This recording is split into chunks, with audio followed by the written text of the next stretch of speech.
Freedom, man. That's what it's all about.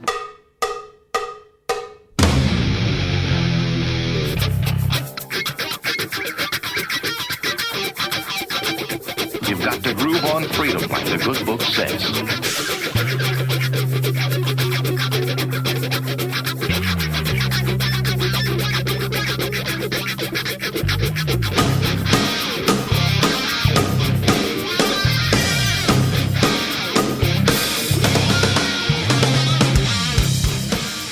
Welcome.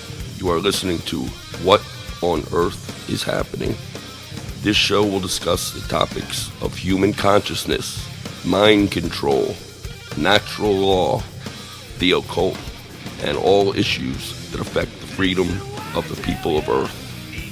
What on Earth is Happening will endeavor to shine light upon the darkness of our world and to offer empowering solutions to the problems we face as humanity approaches its critical moment of choice. And now, here is your host, Mark Passio.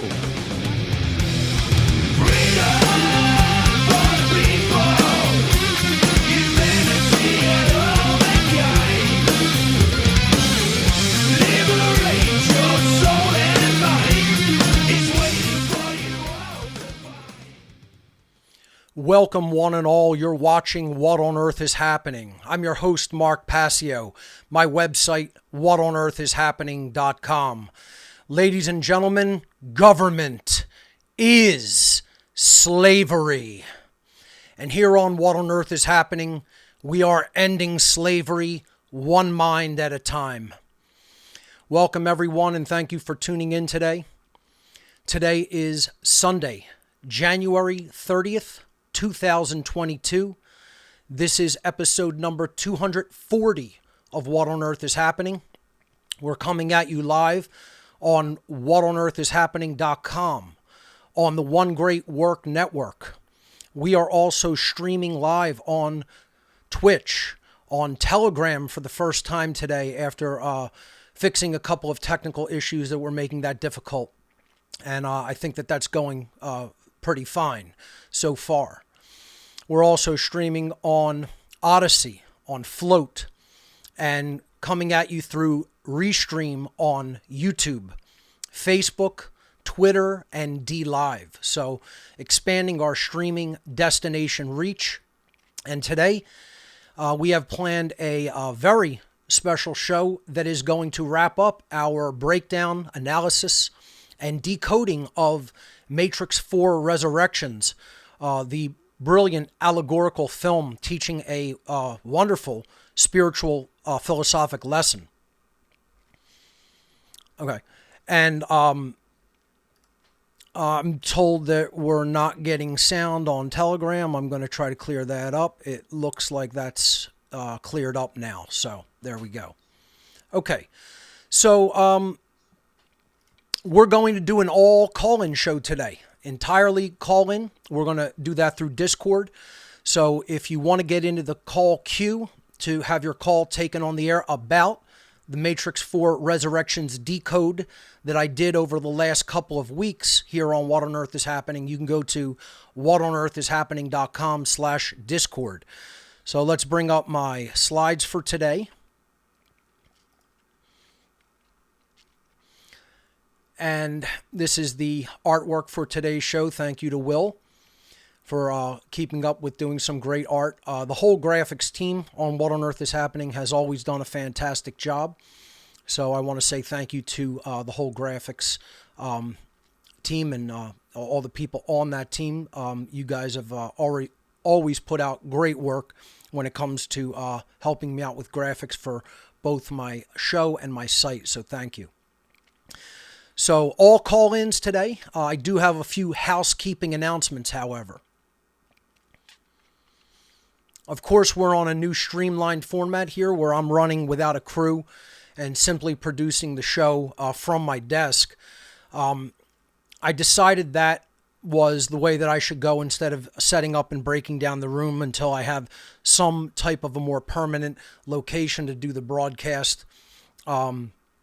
And I haven't told people that certain things are in flux and up in the air in my life. I'll probably go into that sometime in the near future, but we're on a 6-month on, 6-month off schedule for the show in this new streamlined format, what I call What on Earth is Happening 3.0. And we'll be streaming January through June. July through December, of course, I host the How to Become the True Media Tech Seminar to teach people how to broadcast, how to do graphics, how to make websites, just general computing skill sets that can help you to become a content creator. And that's what How to Become the True Media is ultimately all about, to get over one's fear of technology, to learn how to do things the right way, to learn how to become the media, because we need real media in today's world, because the media has completely failed human beings. And to become the true media, the truth-telling, the truth-speaking media is what we most certainly need in our world today. And that's what How to Become the True Media endeavors to do.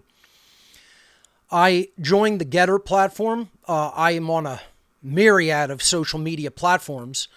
And you could see all of those in the left-hand column of What on Earth is Happening under the social menu, where all of the icons for the social media networks that I am a member on are displayed there, and you can click to them to get right to my profile page.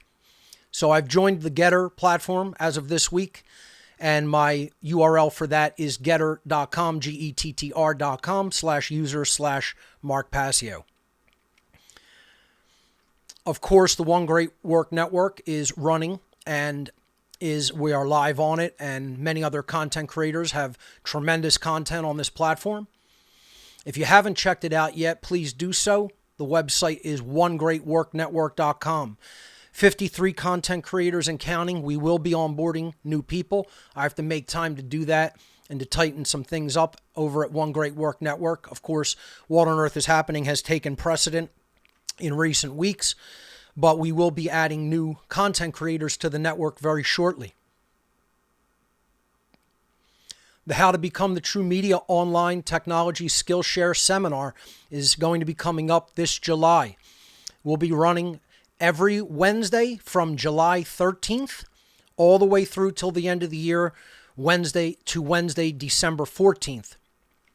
Every Wednesday night at 8 o'clock p.m. Eastern Time, 3 hours of course instruction from 8 to 11 p.m. We start an hour early for a pre-class where we have just discussion about things, and I take questions, and I could even help people troubleshoot things.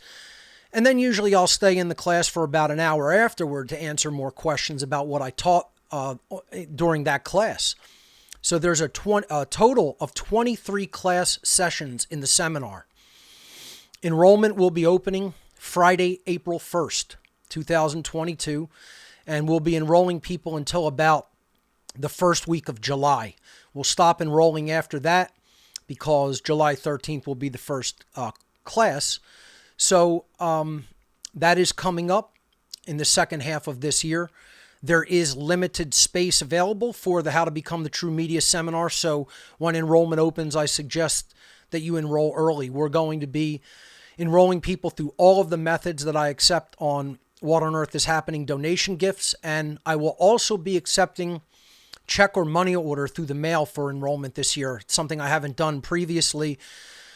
But since I've been banned from PayPal and they've frozen the funds that I had in my PayPal account, and I've heard that many people have those funds stolen from them on PayPal, and it's something that I'll probably be talking about in the future, because if that happens to me, we're going to have some type of a campaign launched against PayPal to show people what their absolutely immoral business practices are, and that they are nothing more than thieves, claiming that they have a license to steal.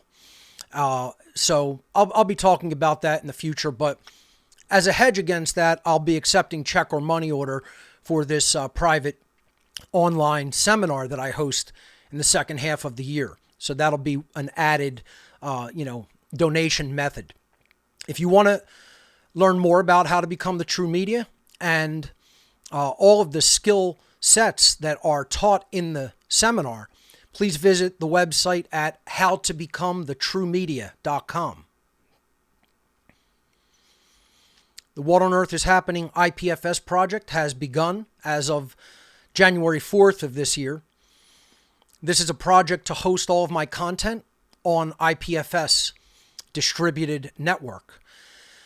This is part of what is known as Web 3, Web 3.0, or the permanent web it has been called. And we already have one official participant. We're going to be expanding that as the weeks go on. But we're going to get started probably setting up the first node as of this project within the next couple of weeks. So I'm pretty excited about that. If you want to become involved in the IPFS project for What on Earth is Happening as an official node, or what I call a certified What on Earth is Happening node, again, anybody can join IPFS. Go, just download the desktop app, go online, put whatever content you want. That's not what the What on Earth is Happening IPFS project is. This is you receive my official help and the methodology that I want to use to host a node in what I consider as a technological expert to be the best and quote unquote right way. Obviously, there's many ways to do this, but out of someone's home, I'm recommending, or I'm not recommending, it's a requirement. You need a 200 megabit per second or greater internet connection in the upstream direction. So if you don't have that, don't even bother with this project. This is for people who have a very high-speed internet connection in the upstream direction, and it will require a dedicated PC that must be newly purchased from the list that I provide. So before you jump the gun and think you're going to be involved in this project, realize there are stringent requirements, and they are available if you fill out the form at whatonearthishappening.com/IPFS, or just click the IPFS link in the main menu of whatonearthishappening.com. You fill out the form, you get the PDF preliminary instructions. Again, still upon reading this document, do not buy any equipment. The equipment must only be purchased if I approve you through a personal call. We must do a personal consultation first before I approve anyone for this project. So it is a one-to-one project between you and me. If you decide, yes, we confirm you have the bandwidth and you have the ability to get the dedicated computer, then we do a call where I confirm everything, and then I will tell you to go ahead and purchase whatever equipment you need. But do not buy any equipment unless we have talked. Okay, so you follow the preliminary instructions. If you feel that this is something that you want to do. And again, I am limiting this to only certain types of people with certain technology in their home already, or people who really are dedicated to making this happen. I don't want any people who are, completely clueless. I don't want people who don't even understand this technology and what it can do and understand what's going to need to be done to set it up. It's going to take some, fairly driven people. You don't need a lot of technical knowledge because I'm going to be basically setting up the node remotely. But you need, to know just a little bit of, what equipment's going to have to be purchased and how it's going to have to be set up, and then I'll do the rest from there. So keep that in mind if you're looking into this project, but we do want more dedicated people. Again, if I get, by the end of the year, 10 nodes set up, I'll consider this a win. We'll see how it goes. Right now, I'm pretty confident that the first person that took us up on this offer is going to set the node up correctly and is, at the point where I'm sending the data to that individual and they're going to get the equipment and we're going to see how it goes. So I'm, pretty optimistic that this project's going to bear fruit. And for more information on it, you can go to whatonearthishappening.com/IPFS. Coming up this February 12th and 13th is the Freedom Under Natural Law Conference. This is a great conference hosted by some of the content creators on OneGreatWorkNetwork.com. So it's called Freedom Under Natural Law, Funnel for short. and this is hosted by the Natural Freedom Alliance. It's being billed as a free online conference to elevate the human experience for truth, freedom, and nature. Again, this is coming up February 12th and 13th of this year. I'll be promoting it until the conference begins. I've confirmed with some of the content creators of this conference, that some of the hosts of this conference this week, that we will be airing it live on One Great Work Network. So the Freedom Under Natural Law Conference will be coming at you not only at freedomundernaturallaw.com, but we will be simulcasting it on onegreatworknetwork.com as well. The topics of this conference: natural law, consciousness, holistic health, spirituality, freedom, parenting, self-defense, and community. All powerful, important, critical topics to understand if we're going to understand what's going to generate true freedom in our world and take us out of the current human condition of slavery. That is the Freedom Under Natural Law Conference, February 12th and 13th, freedomundernaturallaw.com. Again, our show today on What on Earth is Happening is entirely call-in. We take calls through the Discord platform.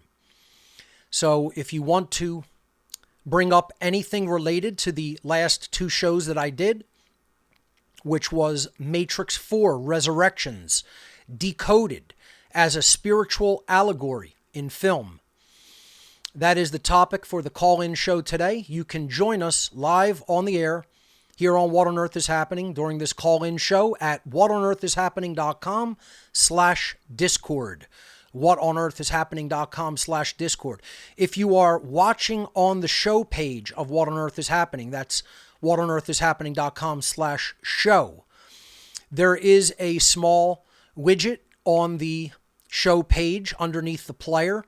If you scroll underneath the player, you could hit that connect button, which will open your Discord client on your computer and connect you directly to the What on Earth is Happening server, where you could then enter the call-in room. Please make sure in your preferences you have voice activity selected as your method of speaking, not push to talk.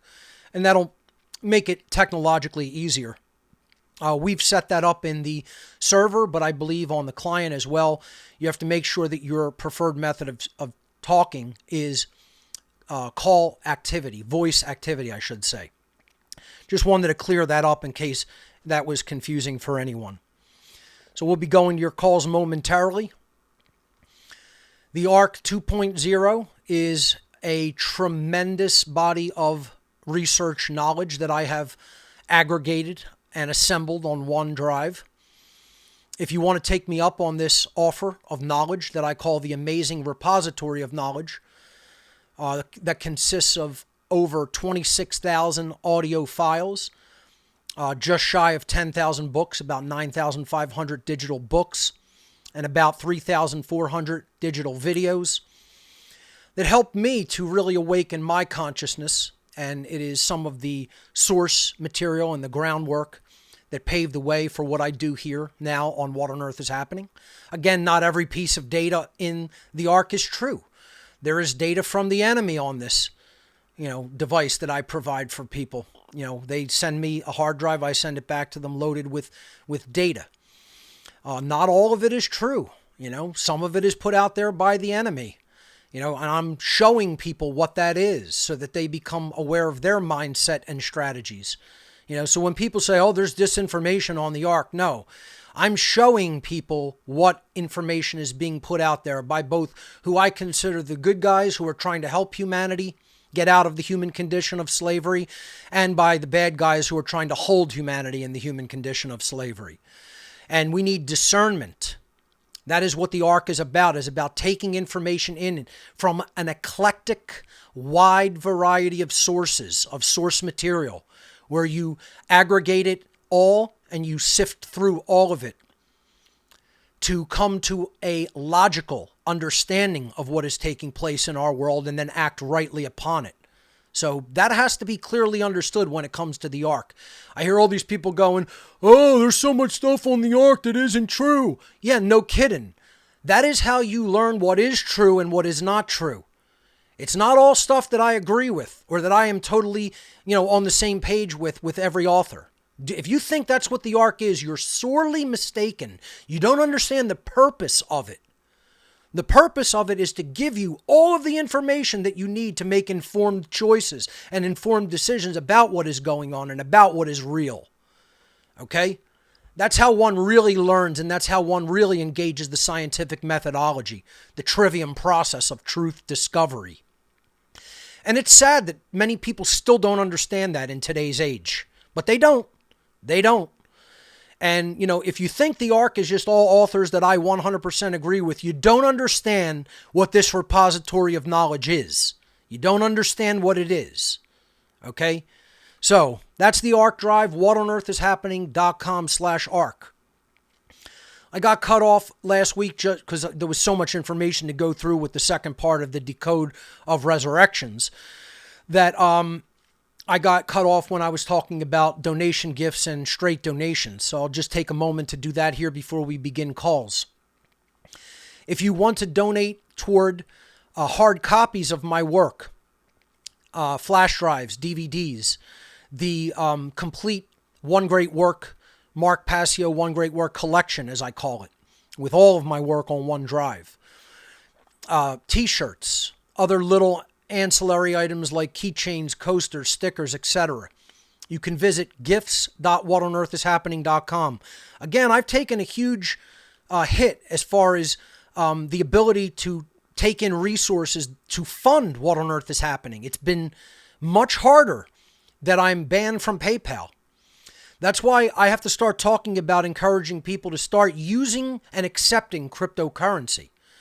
We have to get completely away from their systems of control, and that includes the financial systems of control. So I now take 5 cryptos on gifts, and as well as Cash App and GPay. Of course, anything that is taken in the US dollar is long-term something that could easily be compromised or removed from any truth speaker. And probably I'm going to lose Patreon over the next week or two. And hey, this is what dirty, rotten Nazi trash does, right?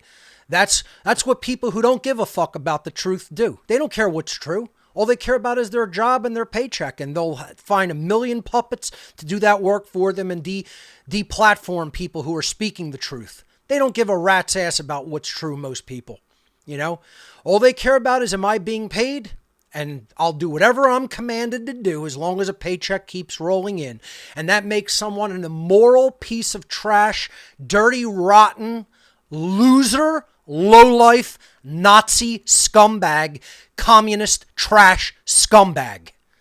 And if you think there's any difference between that, you don't understand the fucking dynamic that I'm talking about. Burnt brain.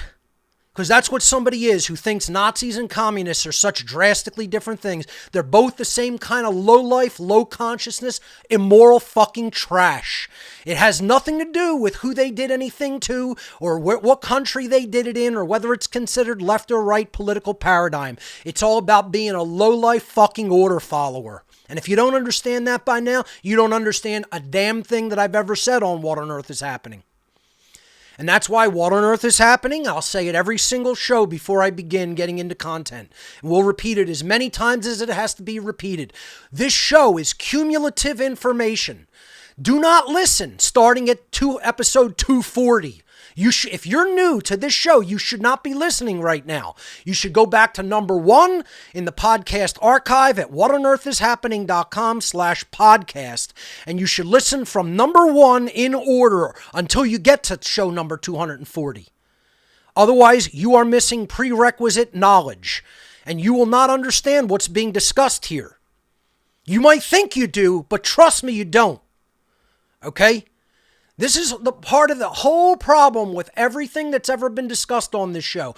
And today is no different. I told people I'm going to try to keep it reeled in to a point where I don't have the type of wicked, vicious blow-ups that I did on previous shows.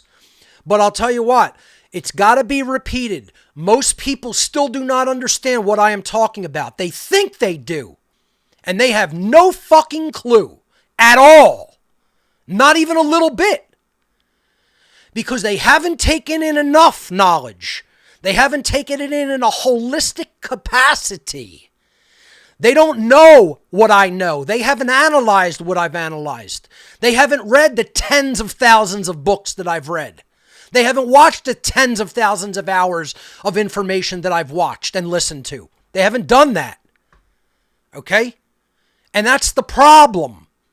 That they don't have the holistic level of knowledge that I hold within myself. And not just that, like quite frankly, a lot of people just can't see the large picture because they're low IQ people, you know? And some people are so left-brained that they're trapped in that level. They don't have holistic intelligence.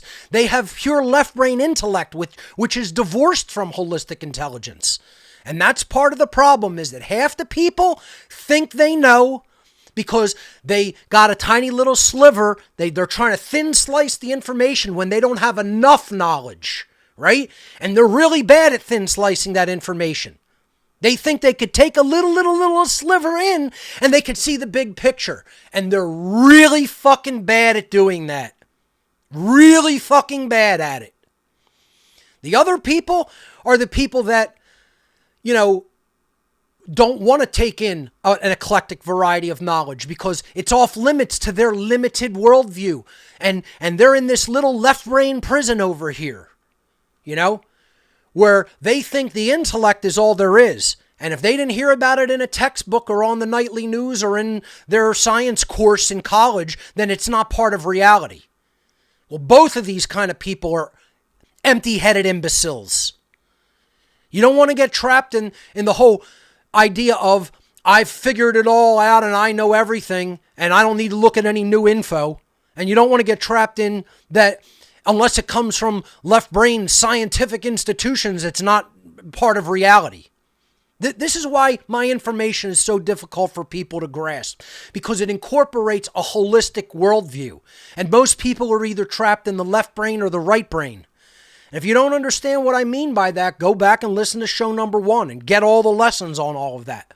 Because let me tell you something, that schism is still as alive as it ever was. It's still as big as it ever was. It's still growing. It's still keeping people in the mental prisons that they are in. As much as it ever has been, we've made no progress. We've made a tiny sliver, little bit, thin as a piece of paper progress, if that. If not gone significantly backwards. And I don't say that to discourage people, folks. I say it because it's true. So going back to these housekeeping announcements before we go to your calls. If you want to make a donation to help support What on Earth is Happening, I have been not doing well as far as being able to support this effort. And there's many things I haven't yet told my viewing audience, my listening audience, about what is going on in my life. It is very possible that I will not have the resources shortly to continue What on Earth is Happening. The universe has seen fit to throw these challenges at me, and I would say that I am facing actually being stolen from different legal capacities. And when that happens, I may have to shut this whole operation down. And I'm not saying that to discourage anybody. I'm just telling you about what's really going on. I may have to move soon. I may lose this place where I'm at and not be able to stay here anymore. And I may not be able to continue to operate in the capacity that I am. I might have to scale back more and more and more because I'm hurting very, very badly as far as what's going on in a financial sense in my life. And it was better in the past.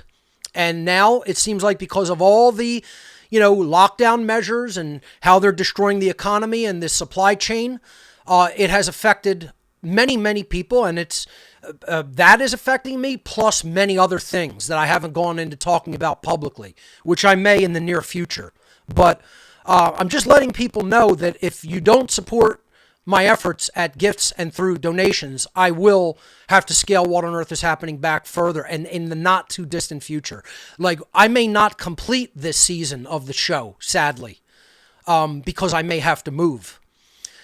So I will attempt, if I have to go to another place or even live with family members, I might have to go to an even smaller place than where I'm at, which is horrifically small, and totally cut back and sell things and possibly put things in storage or put them in family members' homes. And if that happens, I'll probably have to do an even more scaled back version of the show. And, I'll probably get into explaining it in fullness at some future point. But what I'm saying here is if you don't support gifts and if you don't support direct donations to What on Earth is Happening, I'm not going to be able to continue to do this, just telling you out in the open. And it may even happen before June of this year. So hopefully we will be able to finish this season of What on Earth is Happening through June. But if I don't have the financial resources that I need to do the things that I'm going to need to do to keep this operation alive, I may not even finish this season through June. So just want to put that out there, honestly, before we even get too far into the season, that to let people know that is happening. So you can make a straight donation at the donate page, whatonearthishappening.com/donate. 11 different methods of donation up there. Patreon, which again is probably going to be taken away very soon. That's what they're doing. They're deplatforming people first in a financial capacity. They want to take people's ability to bankroll their operation away from them. And they're probably going to successfully do that with What on Earth is Happening. So unless we can find alternatives. And I personally think the alternative is cryptocurrency.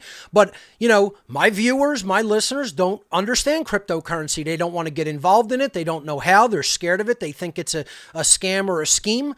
And that's why it's not growing. The right people aren't getting involved. The right people aren't understanding it. The right people aren't using it. And they're letting the exchanges take over and become the new central banks of this whole ecosystem, instead of using it for the tool it was designed to be, which is to be independent of central banking institutions. People don't understand that because they're really, really, really fucking dumb.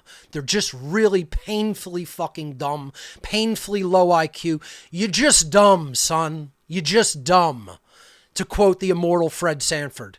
I gotta get that logo on the screen. I might put it up today. I might download it while I'm live on the air and put the Fred Sanford logo up on the screen as my tagline for What on Earth is Happening 3.0. You're just dumb, son. You're just dumb. That's going to replace Get as Offended as You Like and even Government is Slavery, because that's really where we're at in today's world. We just have a totally fucking dumb population. And you know what people will say? I'm going to even harp on this. I don't care how much it cuts into the calls. How about that? I'm going to harp on it, okay? Because this is my show and I can do whatever I want here, okay? If you don't like it, shut it the fuck off. I've told people this from day one, from the beginning. I'm not here to do what you want me to do. I'm here to speak the truth. That's it. I don't take instruction from people. I don't want your take on what I do. I don't want your suggestions. I've never asked for your suggestions, have I?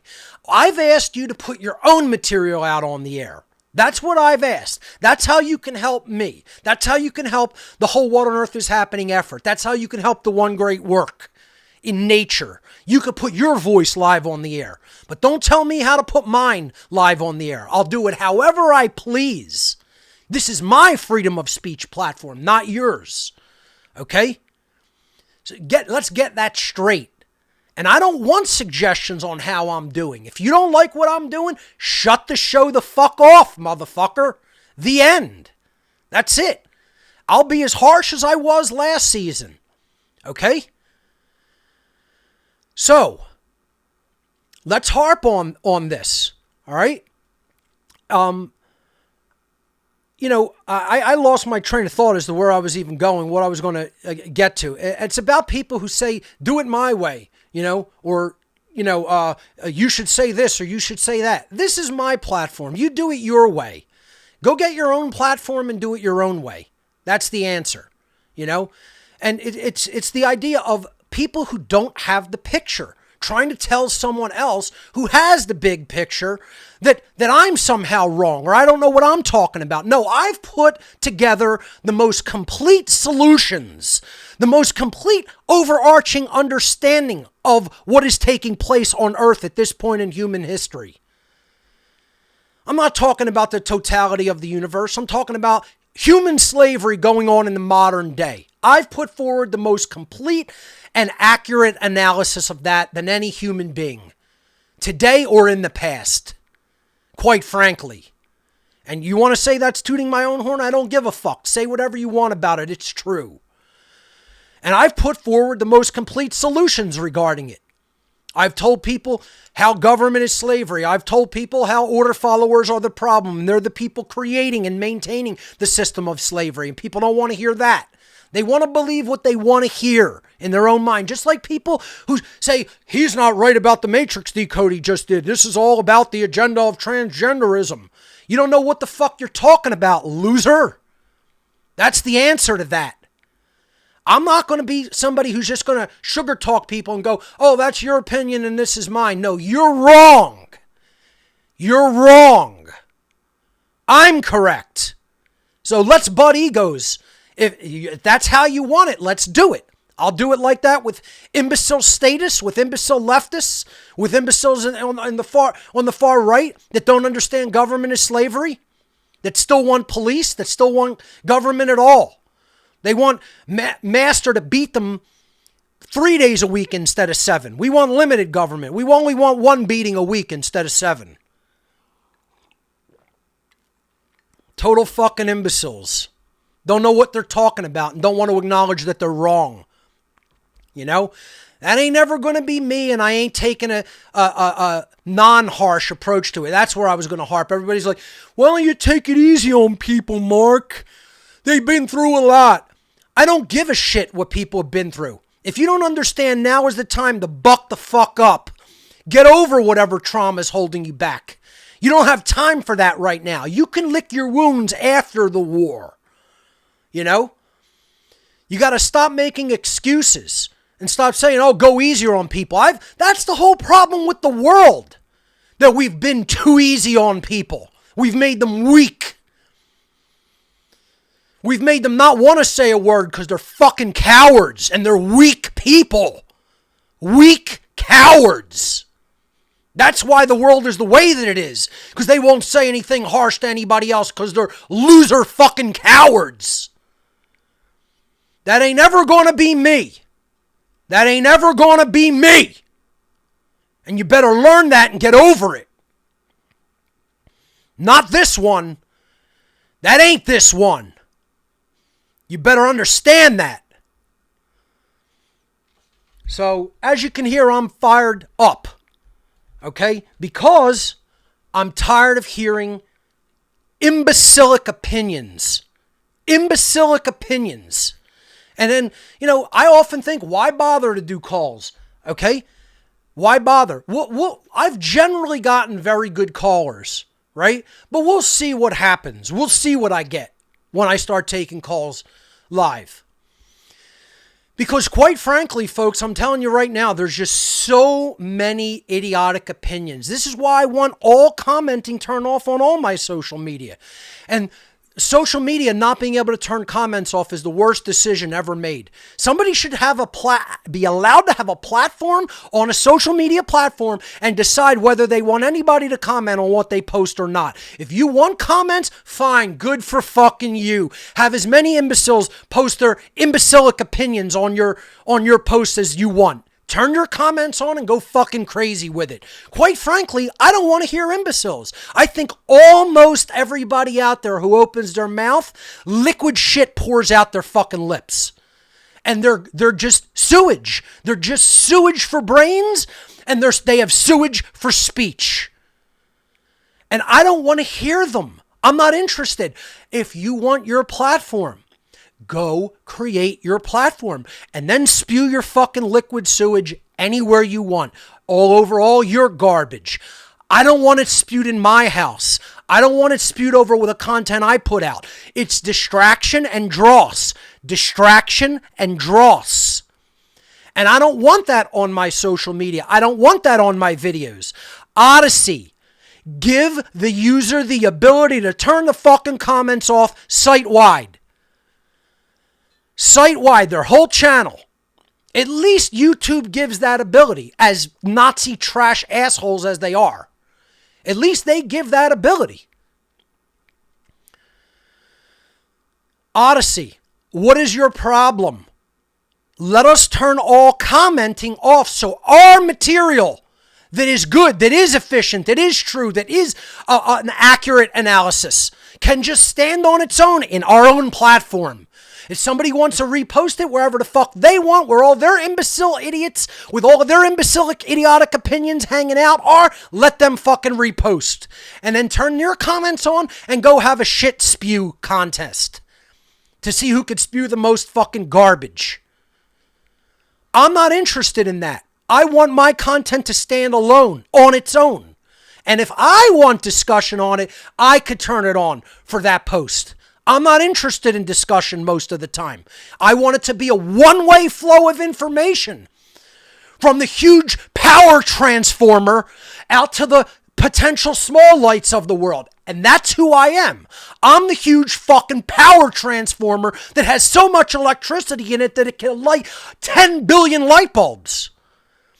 I don't want dross shitting all over that work. And that's what the inability to turn comments off does. So there's my rant on that, and my rant on people saying take it easier on people. The whole goddamn state of reality on this planet is taking place right now because people took it too easy on people. That's why. They didn't tell them you got to do better. It doesn't matter what trauma you've been through. You got to power through it. Power through it. I'm here. I may have to scale back for financial reasons, but that doesn't mean my voice is going to go away. It will still be here till the day I die. If I have to sit in a relative's home or basement penniless, I've been there before. If I have to be there again, because that's what fate has been dealt to me by people not giving a fuck about my work, or by the universe deciding you're going to pay for past sins that you did, which that is still how karma works. I get it. I understand that. And if that's what has to happen, so be it. I'll be in that situation and I'll deal with it. And I'll power through it. Not saying I might be able to avoid it. I might not be able to avoid it. But that doesn't mean I'm going to be silent. If I have to sit on a shitty bandwidth internet connection and talk, that's what I'll do. And we'll get rid of slides. We might get rid of video entirely and go back to audio if that's what has to happen. If that's all the bandwidth that I have, that's what I'll do. But you ain't shutting me the fuck up. Never. You won't shut me up. You put me in the grave. You won't shut me the fuck up. Like I said, you ain't getting rid of this one. I'll be back forever and ever for all eternity until all souls here are free. Okay? So think about how crazy a motherfucker has to be to take that job. All right?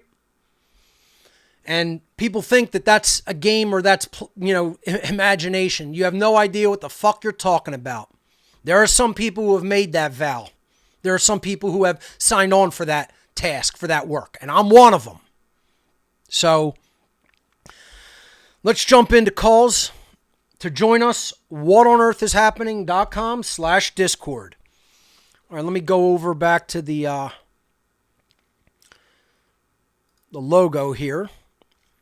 And let me get out of my slides on the other machine. I got to put this new headset on, which seems to be doing a pretty good job. And let's go over to Discord, see what we have going.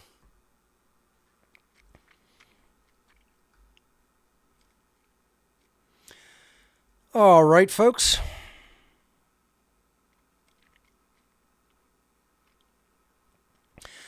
Let's hear from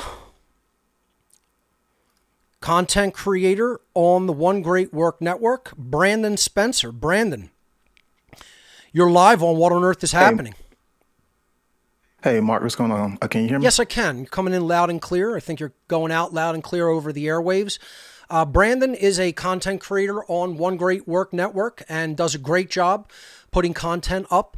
Brandon, I know that you talk a lot about natural law in your work, and I've watched much of it, and you do a fantastic job. That's why I invited you onto the network.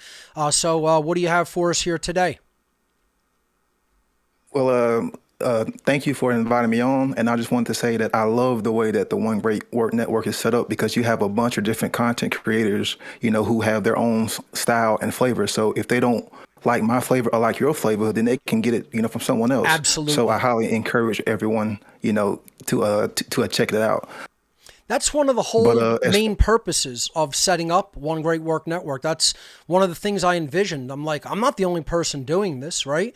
So I want to give other people a platform. I want their work to be recognized and discovered by people who know my work.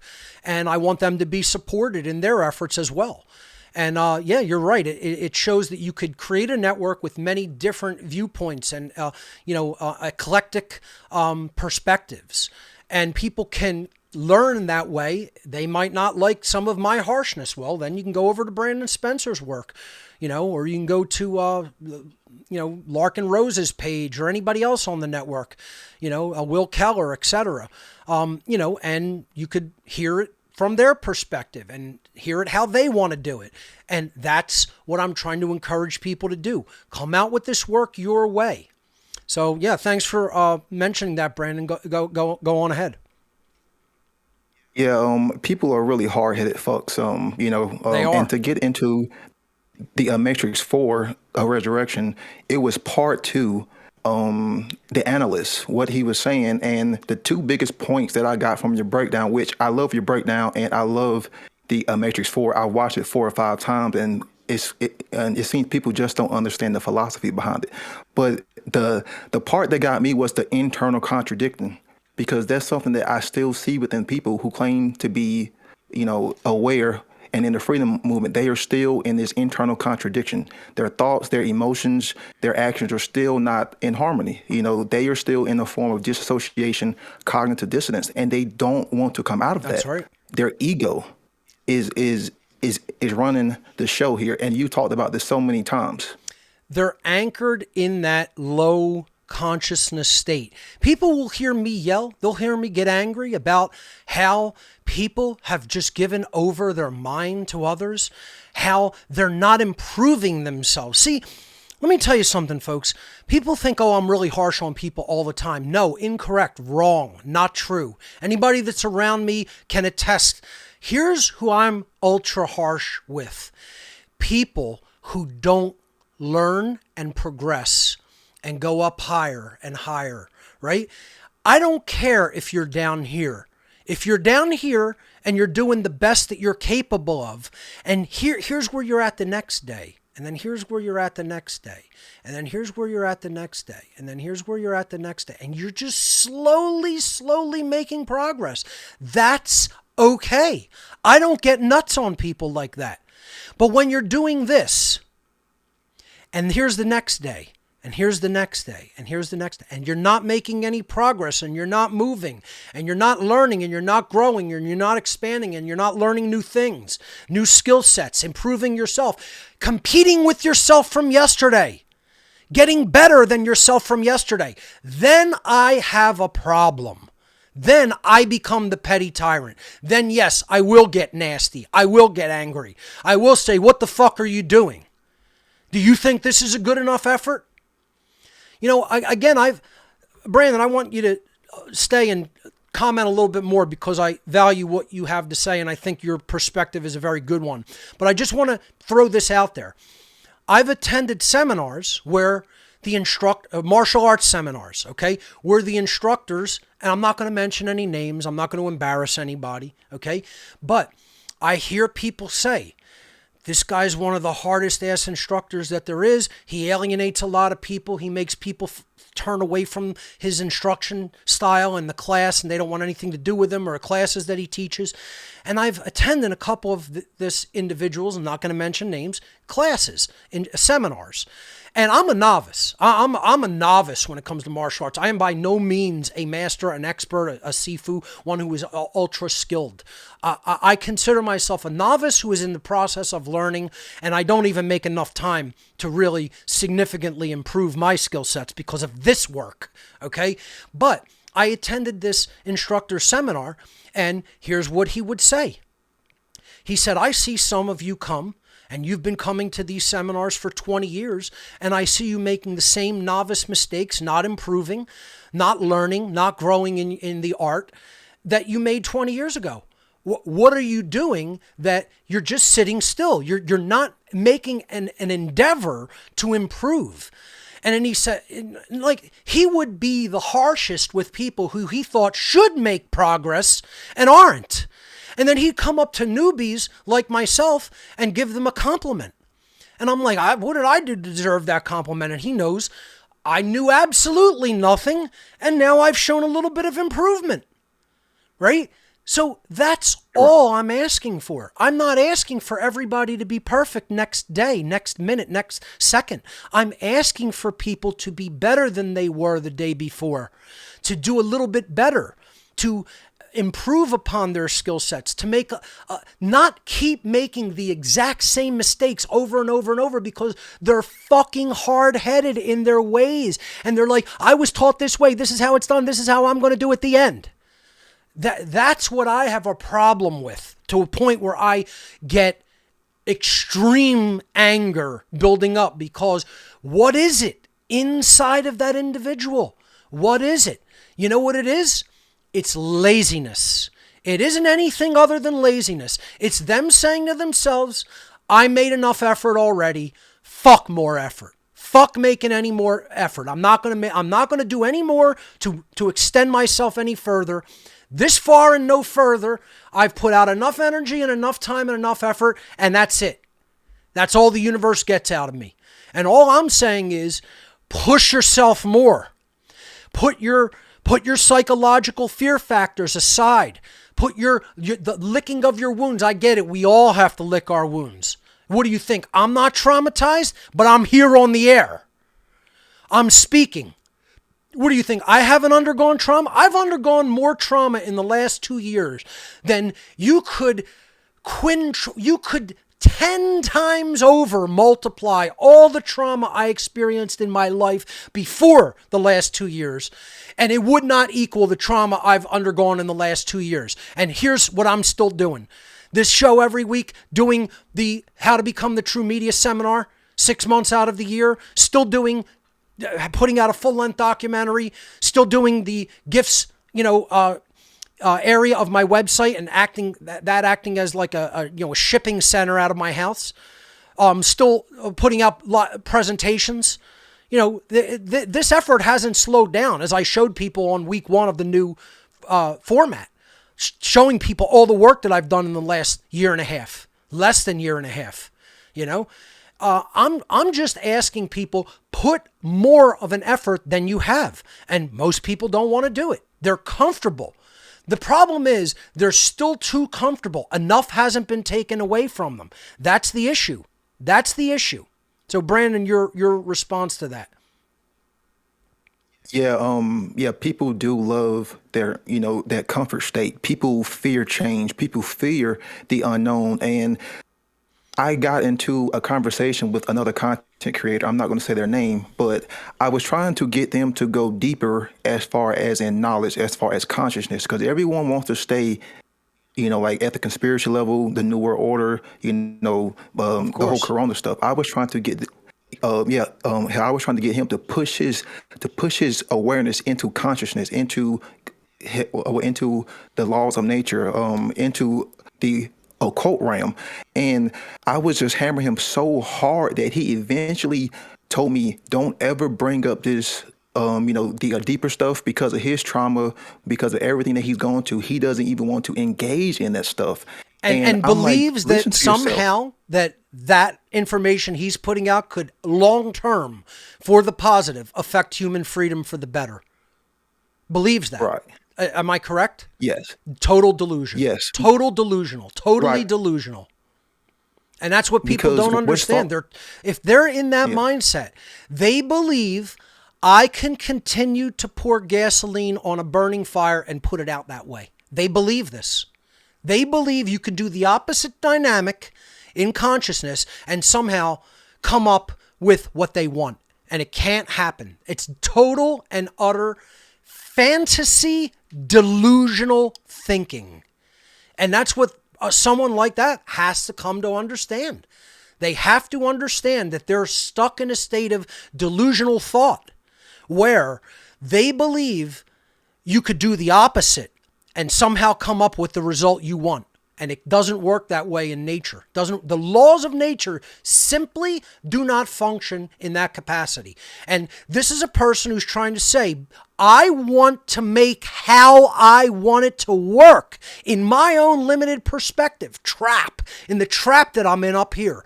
I want to make the dynamic of nature in the natural world of the universe work this way.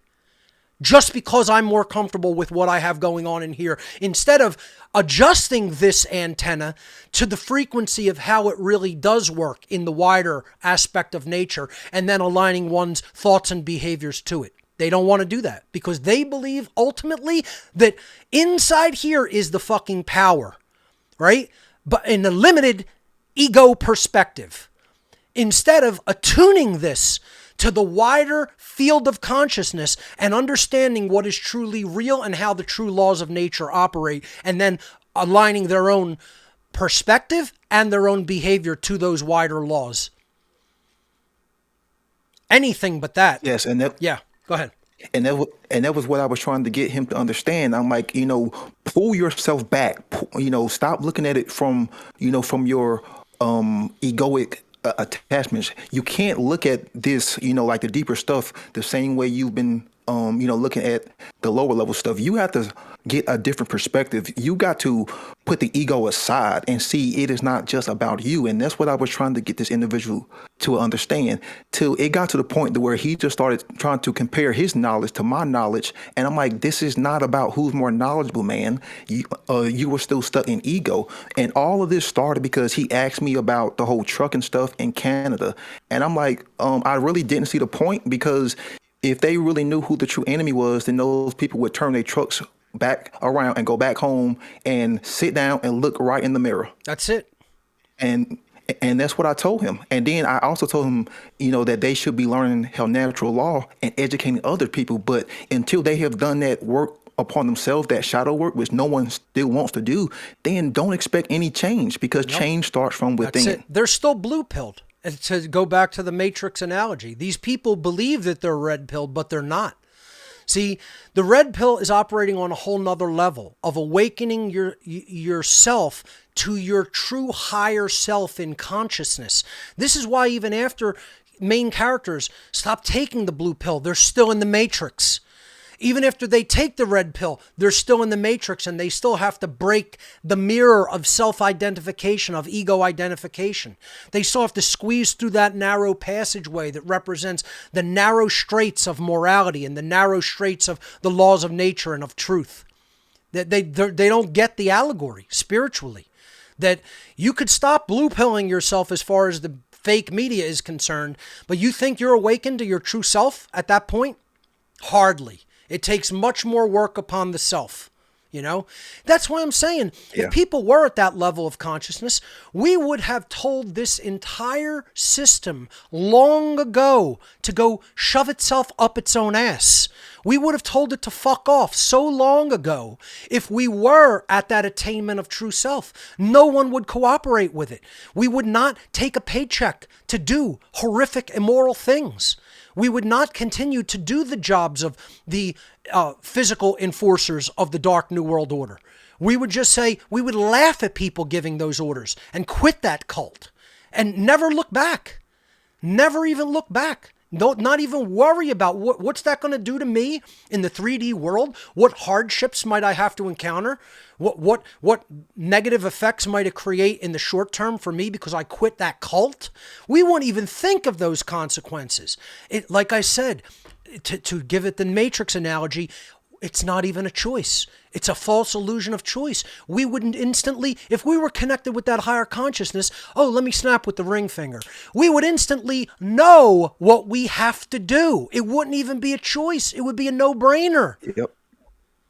But people haven't done that work upon themselves. You're absolutely right, Brandon. And I really like that your work focuses upon that aspect. You know, because if we don't understand those causal factors, you could study the quote knowledge of all of the control system that you want. You can learn every aspect of it, and all you're doing is describing the prison to yourself and everybody around you. But when you elevate it to the point where you're explaining people aren't making that change in consciousness, they're not making that change in total worldview perspective of understanding that you have to completely separate your actions and your support from this system of slavery. That means you're no longer advocating for government at all. Not limited government, not representation, nothing. Pure anarchic mindset, which means there are no masters and there are no slaves. Let's make this very clear. If anyone in life says government should exist at all, if they make the claim to themselves, to another being, to any group of people, I think government should continue to exist. Here is what they are saying. Let's decode this. Take this out of the realm of the encoded Matrix allegory and put it in real life terms. In the Matrix, they're saying, I think government should just be limited, but it should continue to exist in some form. Here is what they are saying when we decode that out of the realm of the Matrix speech. They are saying, I am a supporter of slavery. I think slavery shouldn't operate in as big of a way as it does today, and maybe we shouldn't have as many slaves as we have. See, this is who Niobe was in the new Matrix film. She's the limited supporter of the operation of freeing people, right? She wants to help humans as long as it's no skin off her back. As long as it's not any danger to her. She doesn't want to put skin in the game anymore. She's become the person who doesn't want to put skin in the game. They want to remain comfortable. As long as they have something to lose, count me out, right? That's Niobe in the Matrix. But see, the other people were saying, we don't care what the mission is. Sign us up because we're on the side of good, fighting evil, no matter if we lose our lives. See, you may have to lose your comfort. You may have to lose your resources. You may have to lose your life. Then so be it. What is the attachment to a life that is lived in a state of slavery? I don't understand where people believe that life is worth anything if you're enslaved. Life is not worth anything while enslaved. I'll be the first person to say it. I am leading a life of totally limited potentiality as a slave, physically. I may be free mentally, I may be free spiritually, but I'm not free physically. So I'm not going to live to my true, real natural potential in the physical domain. Because I'm not going to go out and try to become, I probably, with my IQ and my understanding of dynamics and systems, I probably could have been an inventor in this life, if I so chose. If I wanted to pursue that path of life with maybe some decent mentoring, I could have become somebody who invents things. Like, I'm not talking about like trivial shit, you know, like, oh, I'm going to invent a new style of clothing buttons, you know. No, I'm talking about systems invention, right? It probably could have been something that I could aspire to in this physical life, but I'm not going to give that ingenuity and creativity over to this control system while I'm a slave. I'm not going to do it. I see that that's been done over and over and over and over again, and I'm not going to fall into that trap. I'm not going to do that. Nor should people have to fight the battles that they are having to fight to keep what they rightfully earned, and other people trying to, through some legal process or loophole or just outright bullshit, steal from other people. This is what is happening. Right now, it's what's happening to me. Resources that I rightfully acquired and possess are going to be stolen from me through legal loopholes. That's what's going to happen in the coming near future for me, and why, things are going to become much more difficult, more likely than not, in the very near future for me, and I may have to even set down the show again sooner than hoped. But to go back to what you're talking about here, Brandon, is these people that you're talking about that still have this limited perspective on what's taking place and don't want to understand it from a higher consciousness point of view are still blue-pilled. They just believe that they've taken the red pill. But you know what? If you scratch that tiny surface off of that red pill, there is a blue. They got deceived and they got handed something that somebody told them was the red pill, but it was just coded red, and it's a blue pill through and through on the inside. And that's what they've taken. Yeah.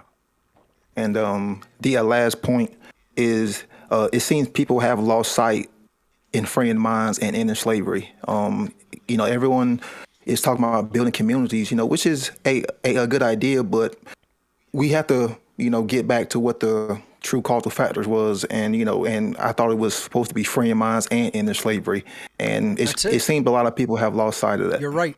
And you know what it's like? Picture two slaves on a plantation in Virginia during the Civil War era. And one of them says to the other, come on, we're going to go make a nice little cozy hut out of materials that we took from one of the corners of the plantation until the masters and their other hands come and destroy it. But we'll just build our little cozy corner of the plantation. Imagine this. And then imagine this. This is what the other slaves will say to someone who's angry about their own enslavement. I want to have drawn. Here's a picture I want drawn. I want two slaves sitting in a cotton field with another slave in the background being whipped mercilessly with a cat of nine tails. Okay?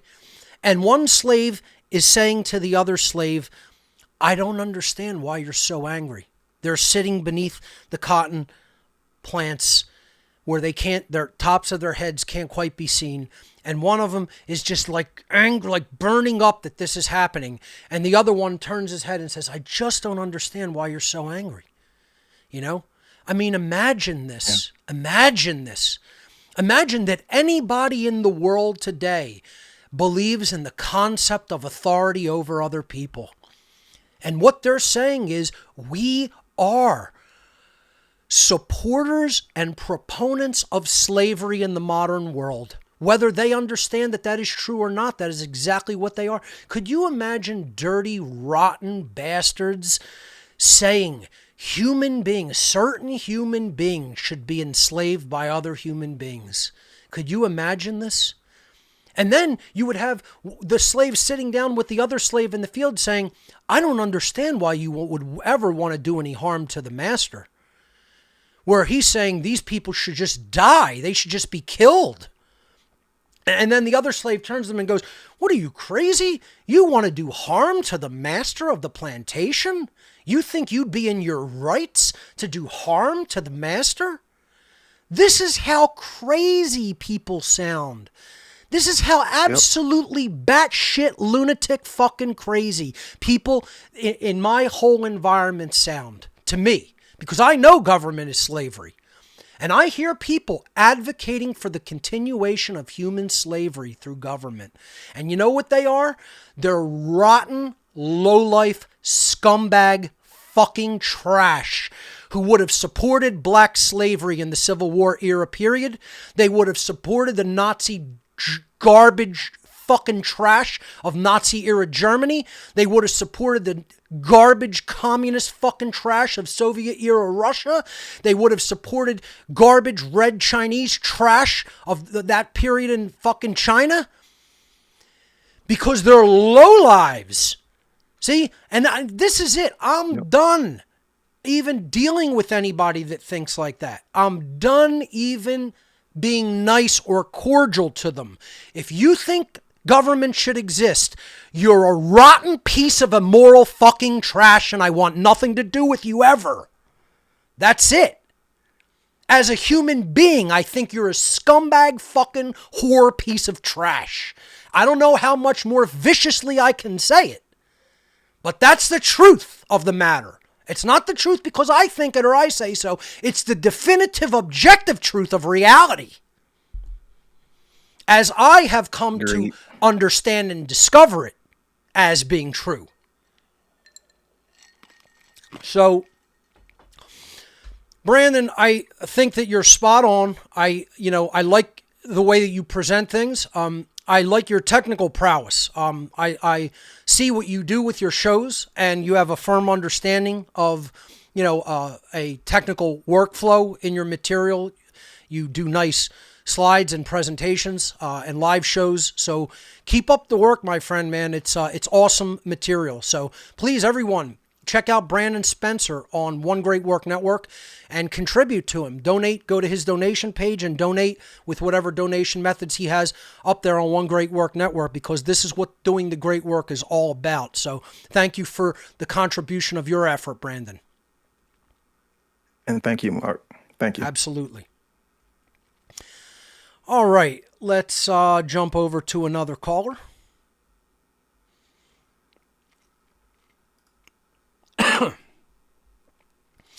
Let's see, who do I want to go to? Let's go to Daniel Maddox. You're live on What on Earth is Happening. Welcome. Hello, Mark. Can you hear me? Yes, I can. How you doing? It's good to talk to you again. We met at the Truth Mind Reality Conference in Arizona. Yes, out in Phoenix. Yes, just on the outskirts of Phoenix. Yeah, and I mean, everything that you have been doing is so spot on. I have been in the truth movement since 2001. I was telling people on day one that 9/11 was an inside job, and I was a teenager. Mm-hmm. And back then, it was absolutely unacceptable to say anything close to that, okay? So I've been dealing with people saying that I'm insane for 20 years. And that's because my dad was totally anarchist. He was like, fuck the government. He hated them. And he told me the truth. And so I went into that as hard as I could. And I found your work with the Cosmic Abandonment series. Right. And brilliant video. And it really opened my mind. And then I got going into Michael Tessarion and a bunch of other people's work. And let me ask you a quick question regarding some of the people in the freedom movement that you encountered who were hesitant and reluctant to even consider the idea that 9/11 was an inside job. Do they have any, first of all, people who are that trusting of the official story obviously have no mathematical and scientific backgrounds. So were these any kind of college educated, at least college, university educated people? Were they people who maybe had at least taken some physics classes and could run some equations for themselves? Because, I don't know if you know my background. I've told people many times, I attended an Ivy League university for mechanical engineering. Now, I did not graduate because I basically left to helped start up a .com business with a cousin at the time. And, I took that offer when it presented itself, and I just lost interest in the formal education because, a business opportunity that could make me some money presented itself, and I didn't want to do it anymore. So, I accepted real world experience, in lieu of continuing a formalized education that I felt probably wouldn't have led to anything worthwhile anyway in the real everyday world. So instead, I decided to go into technology field with a cousin at the time. And, but my background still from, a ability to pick this apart from a physics point of view is still there. So, having attended an Ivy League university for engineering, I'm able to just break out some, textbooks, use a few equations, plug in some weights and measures, and easily, this is not even university level material. You could do this with a high school physics textbook. easily disprove the official story as a complete fabrication, as an impossibility, actually. Absolutely. And You're where are totally these right. And I people remember even coming up with anything to logically support the official story? Because the official story is so laughably impossible on its face. Just even looking at what they contend happened, it's so laughably impossible from a physics point of view that every single person who has ever even looked into a physics textbook should be able to completely disprove it with only a few very simple equations. I did this breakdown on my show, giving the official story such ridiculous advantages, and still could not make the figures work out on this show in the past, where I think it took like maybe 2 or 3 equations. It was, as I recall, it was Newton's second law formula, and then it was you needed the equation to solve quadratic equation, to solve quadratic formula. You needed the quadratic formula to plug in some weights and measures, and I think that was it. It was like 2 equations that they teach in sophomore year high school physics textbooks, So we're not talking about like nuclear physics or anything, we're not talking about any kind of advanced theoretical physics and equations like that. We're talking about basic dynamics of motion that is taught to high schoolers. And so these people didn't even want to argue from any of that perspective. They just wanted to say, we trust what the media is telling us to be true. Yeah, they can't, because it's that great saying, it's impossible for someone to find out the truth if their paycheck depends on them believing the lie. That's right. That's a bad bastardization, but that's exactly the truth. Like, why the fuck would I look into this if it means my life is destroyed? Right. So they keep their heads in the sand, and mostly educated people are the most stupid, because they think they know something, and therefore they refuse out of hand anything that you say that is contrary to their worldview, which is poisoned completely. And this is why I love your breakdown of all the things that you do, because you take allegories and things like the Matrix, which is this show is about, and you say, this is what they're actually saying.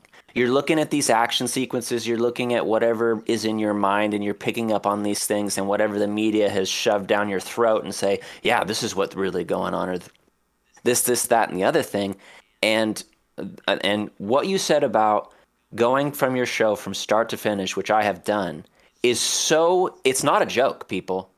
There's huge amounts of information that you have to, it takes so long to be able to even comprehend it. I would say that the amount of information that I've even touched upon or even alluded to on my show is about 1/1000th of the information that I have taken in over the course of my lifetime.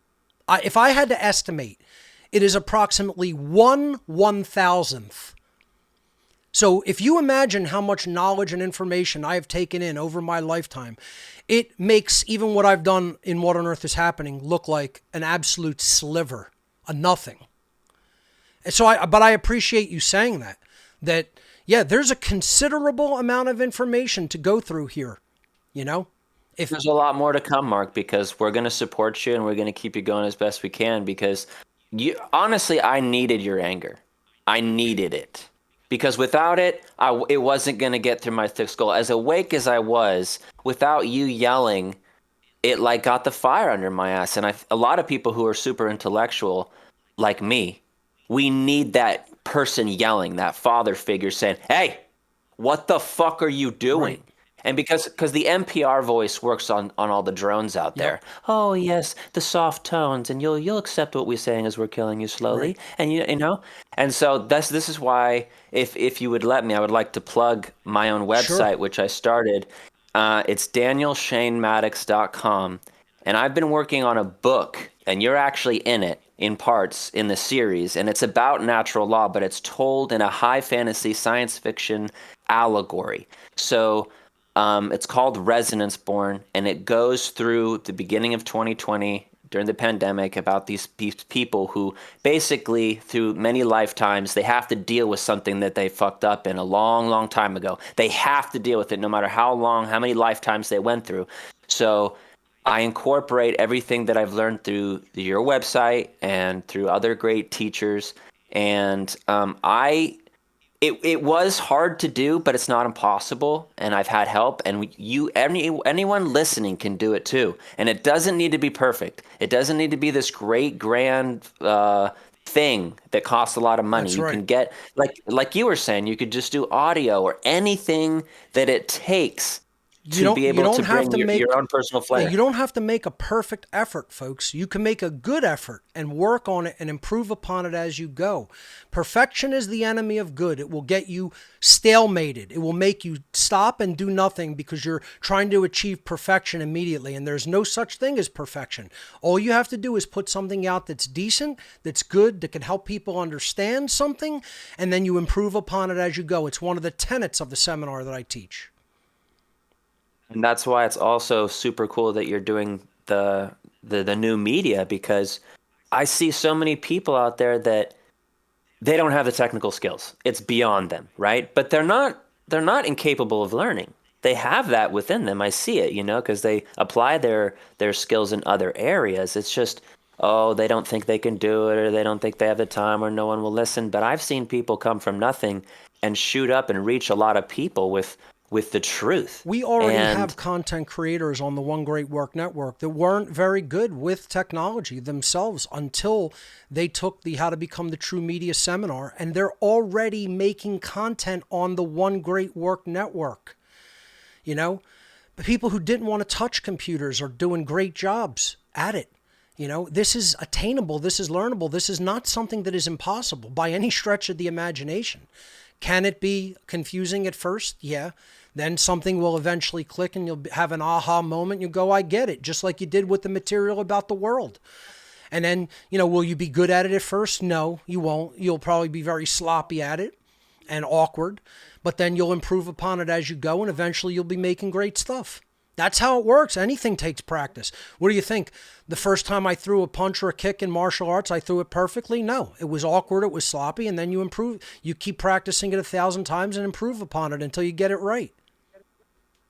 And it's what you said about improving yourself every day. Every single day. I don't care what the measure is, but you have a mentality and a dedication to better yourself every moment. And on a long enough timeline, you'll look back at all the ground you've covered, and you're like, "Holy shit!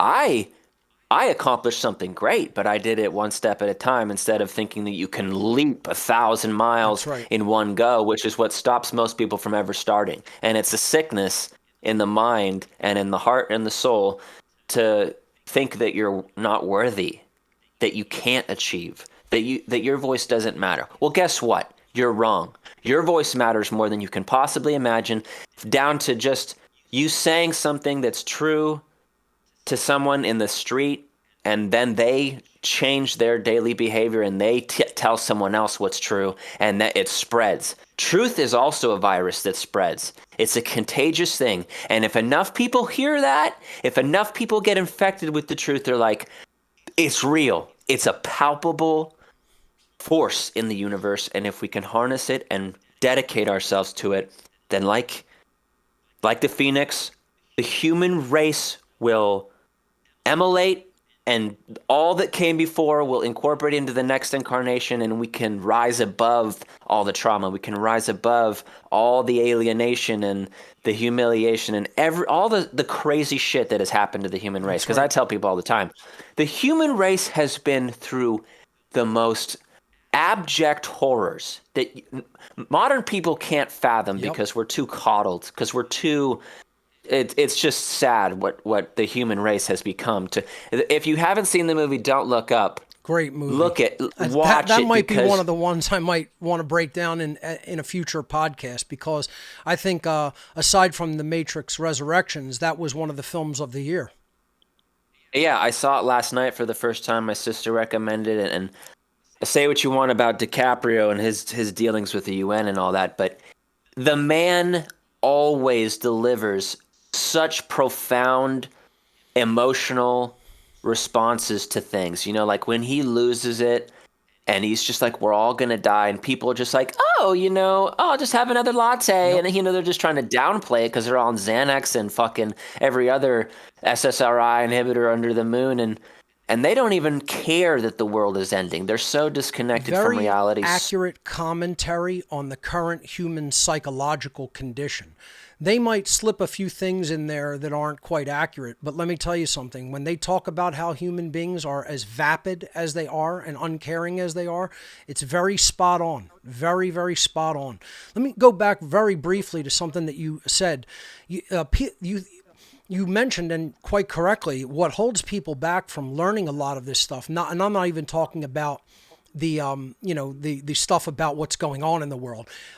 Things like this can hold them back from learning that as well. But what holds them back from becoming a content creator and someone who speaks publicly on these topics is they have a lot of self-doubt. They don't have enough self-respect to think that they're good enough to do it, or that they're going to be able to meet the challenge of learning the little bit about the technology that has to be learned. And sometimes it's a lot to learn, I'm not going to lie, but to just start and do something simple, right, doesn't take a lot of technological know-how. What it takes is courage, and what it takes is getting the thought out of your head, I can't do this. See, luckily for me, maybe I am lucky in this regard. People who were older people who I grew up around in my life never told me I couldn't do something. If I wanted to put my mind to it, they would say, that's doable. You can do it if you work hard enough at it. They didn't always support every endeavor that I wanted to do. That's different, right? If they thought it was a bad idea, it would be like, well, I don't really think you should be getting involved in this. It could, work out badly for you. But they never planted the idea in my mind, you're not good enough to do that. Like you won't be able to do it, right? If they wanted to offer advice from a perspective of should you do that, is it the right thing to go about doing and using your resources on, they might have interjected in that way. But they never would say to me, you're incapable of doing that. You're not smart enough. You're not good enough. That was never spoken. And I think a lot of people hear people in their lives who they have respect for as,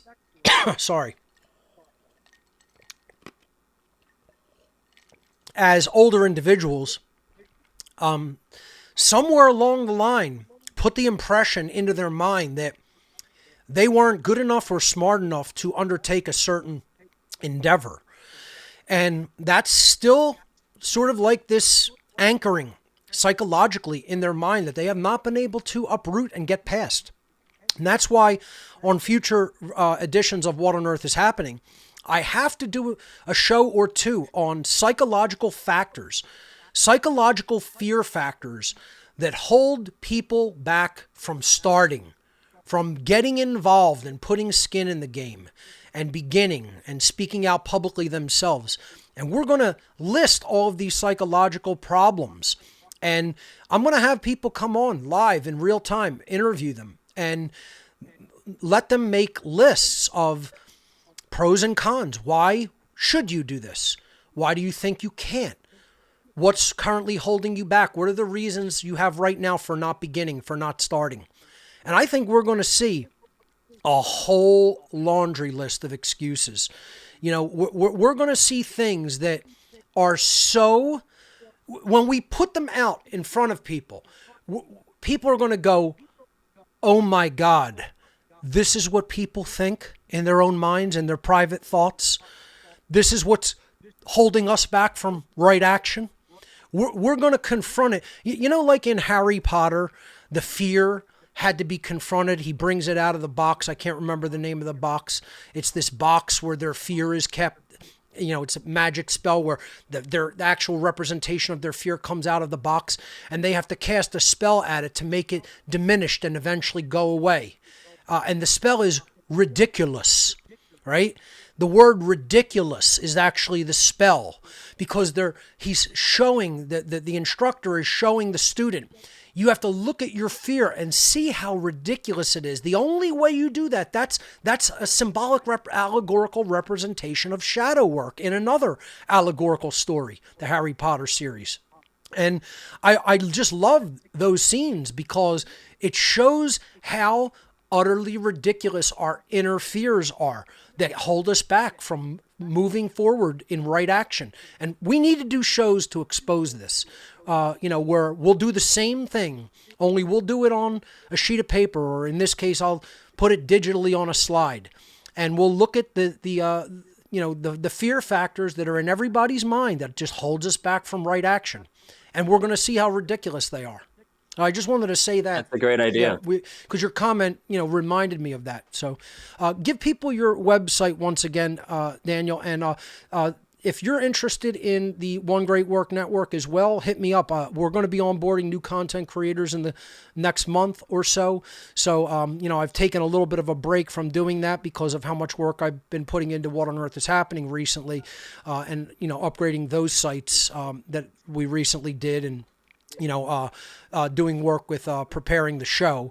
So, but we're going to, we're coming up on the 1 year anniversary on February 2nd, actually in the next couple days here, of One Great Work Network. So it's time to definitely onboard some new content creators. And if you'd like to be considered, just hit me up on Discord and, let me know.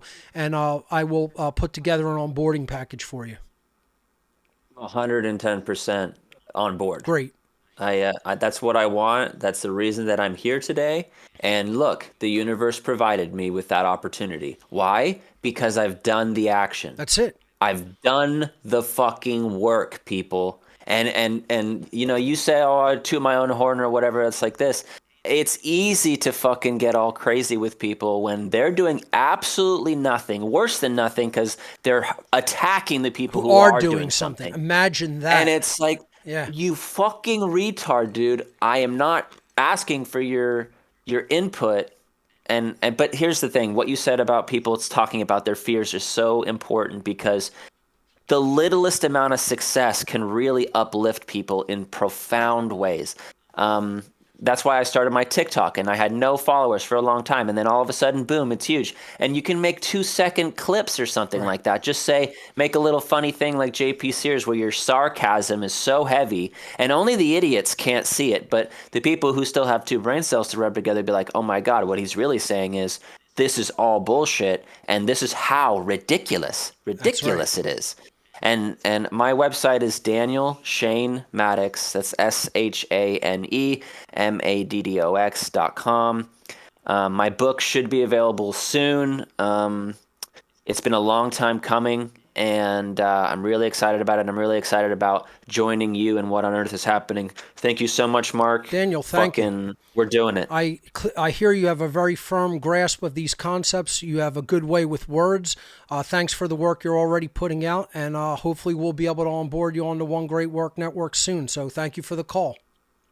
Rock on. Take care.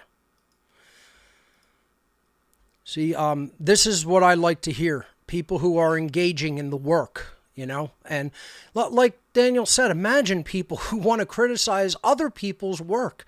I mean, if I don't agree with something that, for example, David Icke might say, or Michael Tessarion or Alex Jones, I'm not going to go nuts harping on the one thing that I feel that they got wrong in all of their years of work.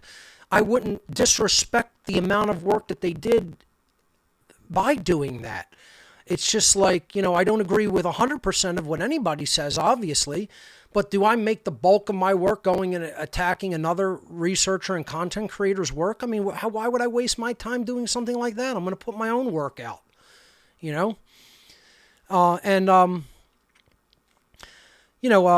talked about TikTok as well. I've considered and thought about that platform. Obviously, there's a lot of nonsense on it and dross, but I've heard people having success with getting the message out there on there to younger people. My former backup producer, John, is doing that and is having a lot of success with that and was telling me about it actually very recently. So, for people who are hitting a platform like that and having success in communicating some of this information to people, go for it. Why shouldn't it be on a platform like that? It should be everywhere, That's why we're streaming to all the different platforms that we're streaming to, And again, we have minor quirks and hiccups and technical bumps, but we'll power through it. We'll correct them. We'll get better as we go. That's all I can ask people to do. I'm not asking for perfection. I'm not asking you to become an immediate overnight success. What I'm asking for is put effort in, improve as you go, and put something out into the public that you have created and spoken. The universe is spoken into existence. Put your voice out there, add to that chorus. It's not strong enough yet, folks. This is the problem. I ask people to think all the time. Imagine about the voice of the lie. How powerful is the voice of mind control? How powerful is the voice of negative social engineering and dark occultism? It's everywhere. It's in our every waking second, bombarding us. It's all over the media. It's in tons of magazines, books, newspapers, on every television, hitting people from a billion different angles constantly. And then how powerful is the voice of the truth? Not that powerful. This is why evil is a more powerful influence in the world than truth, ladies and gentlemen. I'm sorry, but it's true. You want to believe the nonsense that good is more powerful than evil, you can go right ahead and shove your own head up your ass and keep it there. It's not. When we look at it as a force in creation, of course good and love are more powerful than evil/fear. That's not what I'm talking about. When I say in our world, evil is a more powerful force than good right now. It's operating at a much higher level, at a much higher capacity. And that's the problem. We won't add our voice to the voice of good and truth and freedom in the world. We want to give a million excuses for doing that. Meanwhile, the bad guys, they have hundreds of thousands of people lined up to take a paycheck to lie straight to someone's face and add to the chorus of evil. That voice is infinitely more powerful than the voice of goodness and truth. Hate to break the news to you, but that's true. So, let's hear from someone else here. Let's go to Patty Logger, another content creator on the One Great Work Network. Welcome, Patty. Hi, Mark. I hope you can hear me. I can. You're coming through loud and clear this week. Awesome. I had two computers on the last time you called me, and I think they were interfering with each other. I forgot to turn the other one off. No worries. Tech problems happen. I understand that, and you got to clear it up, and that's what it's all about. That's for sure. First of all, your presentation the last 2 weeks, amazing. I mean, thank you. It just makes me want to watch that movie again and again, just because the first time I watched it, I didn't catch only maybe 10% of what you had presented. So thank you for, sharing that so I could see it with brand new eyes again. But I think one of the things I wanted to bring up is especially what I'm seeing in academia, where I am still employed, believe it or not, even though I speak the truth. I'm surprised they haven't fired me yet. But people are lazy. I present truth to my colleagues about what's going on because I teach in the natural sciences, and they all are falling for this. And I think that we do need more people speaking the truth, like you said, but it is a situation where people become, like the last caller said, I believe his name's Daniel, we're coddled, and They're getting that beautiful paycheck every week, and they just want to keep this narrative going, even though it's so ridiculous. It is so incredibly ridiculous, just like the 9/11 story with the way that the buildings fell. I mean, that is obviously wrong. And the fact that they're injecting messenger RNA into these people as a vaccine, that whole technology on its face is ridiculous. And I'm just applauded. I'm just amazed that people in the sciences haven't even questioned the premise of that technology. I love that you we're injecting that. I love that Go you ahead. brought up this topic, because I'd like to add an addendum to that. These people are taking a paycheck and they're so worried about what they have, right? That they're not concerned about whether what they're doing is contributing to harm in the world or not. They're not even considering, even by advocating for this, are you further contributing to harm in the world? And all they're concerned about is what they have to lose. Now, when you take that perspective and you're not even worried about what is right, ultimately, right? You're saying, obviously, these people have to have some knowledge from a medical and a scientific point of view that these things cannot possibly, it's an impossibility for them to be as safe as what the government and the pharmaceutical cartels are claiming. We have never had any type of so-called treatment like this for any other viral infection, like other coronaviruses for the common cold example. And now 3 come up in less than a year, and they're fast-tracked, and no long-term studies have been done on them at all. No double-blind placebo studies whatsoever. And then the makers and the pushers want to claim that they're totally safe. I wouldn't trust them. There is no way I would trust one word of anything that comes out of their mouth. You'd have to be such a naive child to believe that they have your interests at heart with the amount of money that can be made and the amount of harm that can be done long-term to people that they want, that is what their long-term intent is. But what I want to get to, the dynamic I really want to talk about here is, how do the people you're referring to, the other doctors, the people in the scientific community, in the medical community, how could any of those people actually look into the mirror and say to themselves that they consider themselves a good person? Could you imagine the level of deceit and utter lying to oneself that one would have to say, I am so cowardly and so uncaring that I don't really care about the long-term health consequences that could happen and the harm that could be wrought upon our entire society. All I care about is, this is the paycheck I make, this is what I have to lose, and I don't want to lose it. And then in the next breath, they could look at themselves in a mirror and say, I consider myself a good person, quote unquote. Could you imagine the self-deceit that has to be within these individuals to actually make the claim that they are a good and moral human being? Absolute liars. And most of all, completely lying to themselves every second of every day. And that's why I don't have contact with any people like that, unfortunately. I would love to just be able to talk with them and say right out in the open to their face, you are not a good person by definition of following your orders for a paycheck and going along with this narrative just because you don't want to lose your position, your tenure, your job, your paycheck.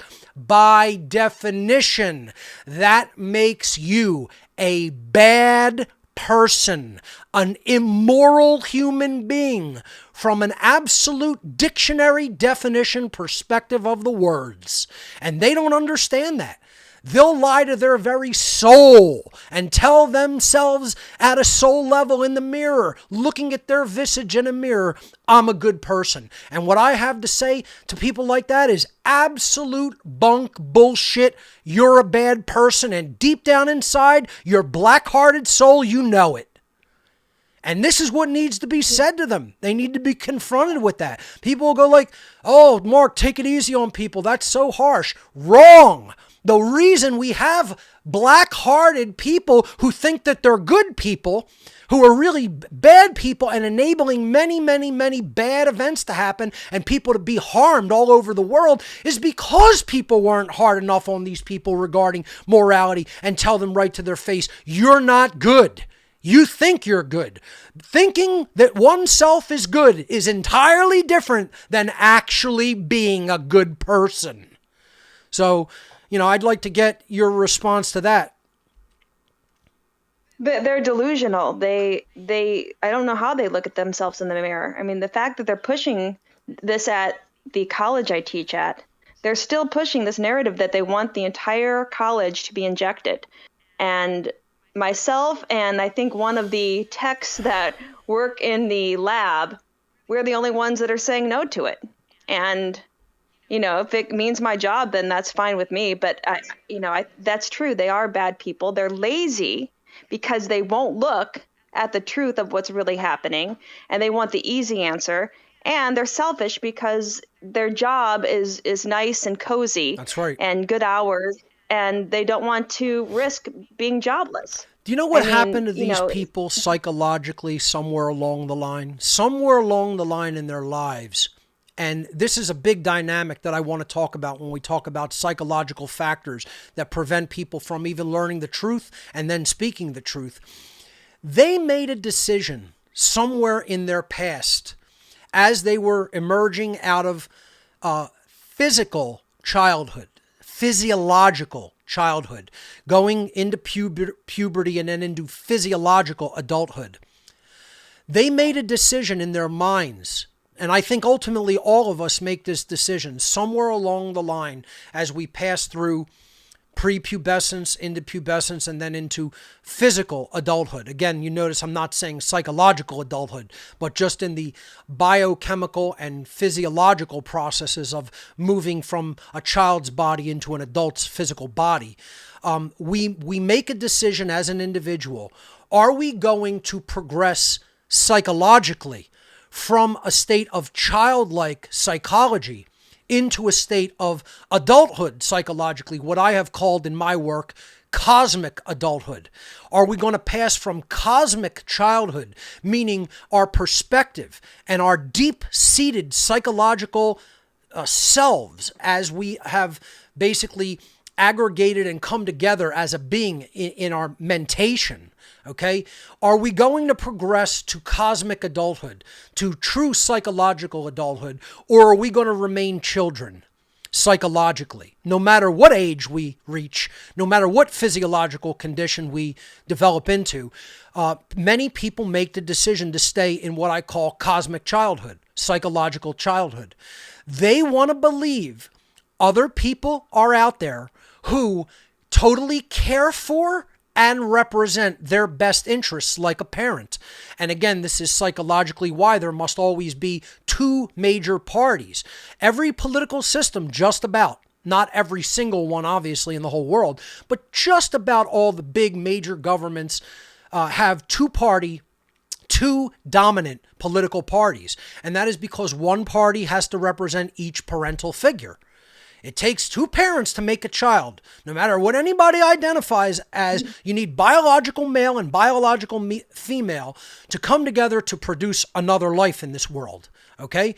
And what happens is the one political party will represent the father figure, okay, saying, I'll protect you physically and keep you away from the bad guys who are out to do you harm. And the other one is the mother figure saying, I'll provide for all your needs. And I'm the one who actually cares for you, like a mother figure. Okay?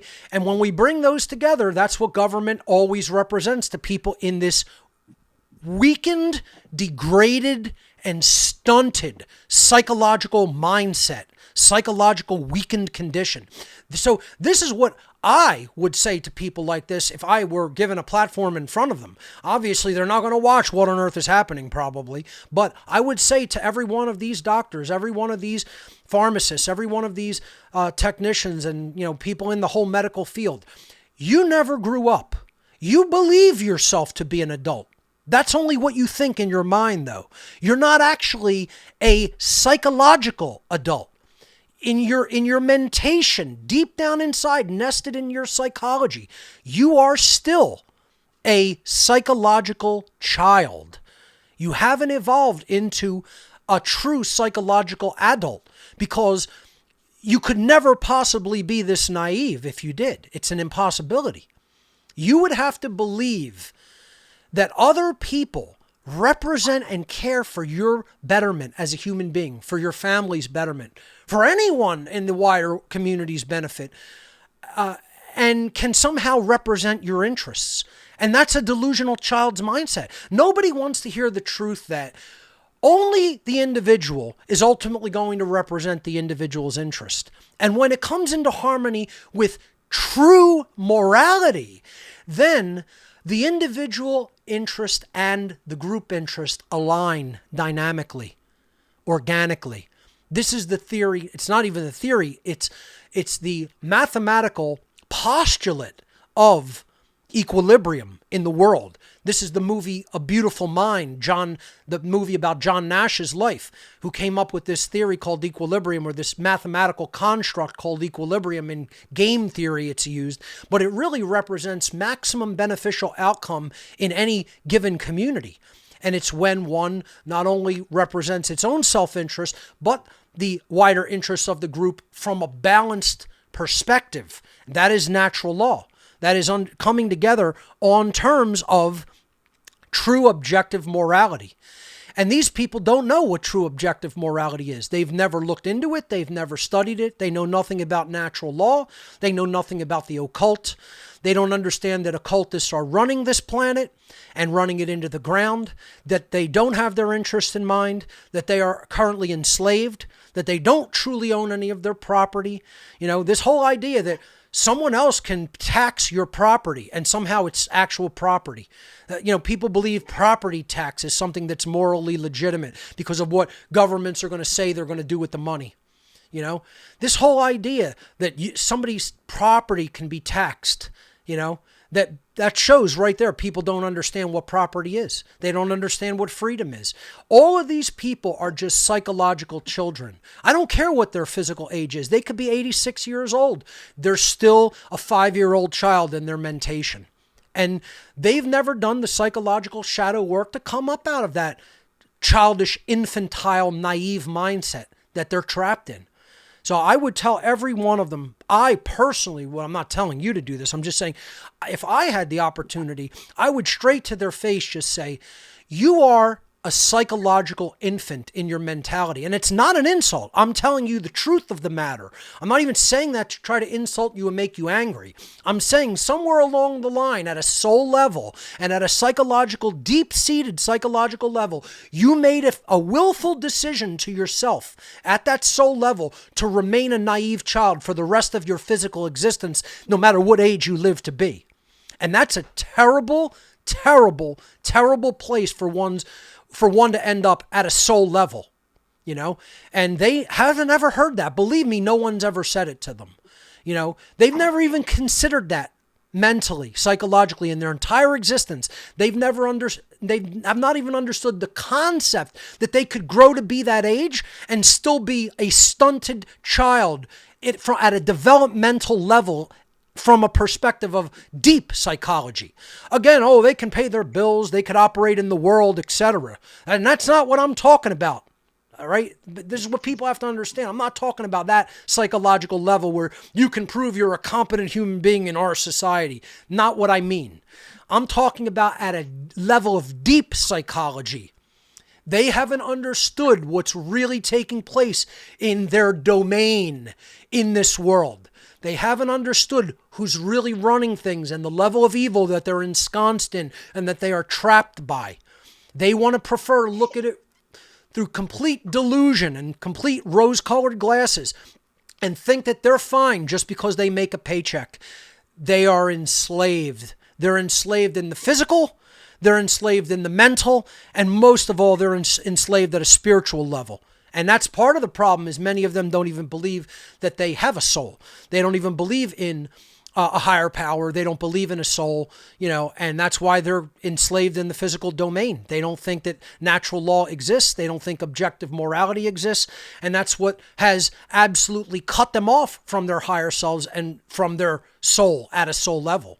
So continue and, tell me more about what you're seeing in that community. Well, I mean, academia is just rife with just these delusions, like I mentioned. The last faculty meeting I was in, they had us in breakout sessions, and one of the other faculty members was talking about how some of her students that are more privileged look at the world this way, and then the less privileged. I mean, who is she to determine who has privilege? And it's just, as I'm listening to this, I think to myself, where in the hell am I? Yeah. Why am I here? Think about this, Patty. What if one of these children or young adults she's talking about might come from a very rich family, and the family is psychopathic and gives them not a drop of love, not a drop of emotional support? Exactly. What is that privilege to Exactly. be in a position like that just because you have money? Who is to say what it means to be privileged? So yeah, continue. Yeah, I just wanted to interject that.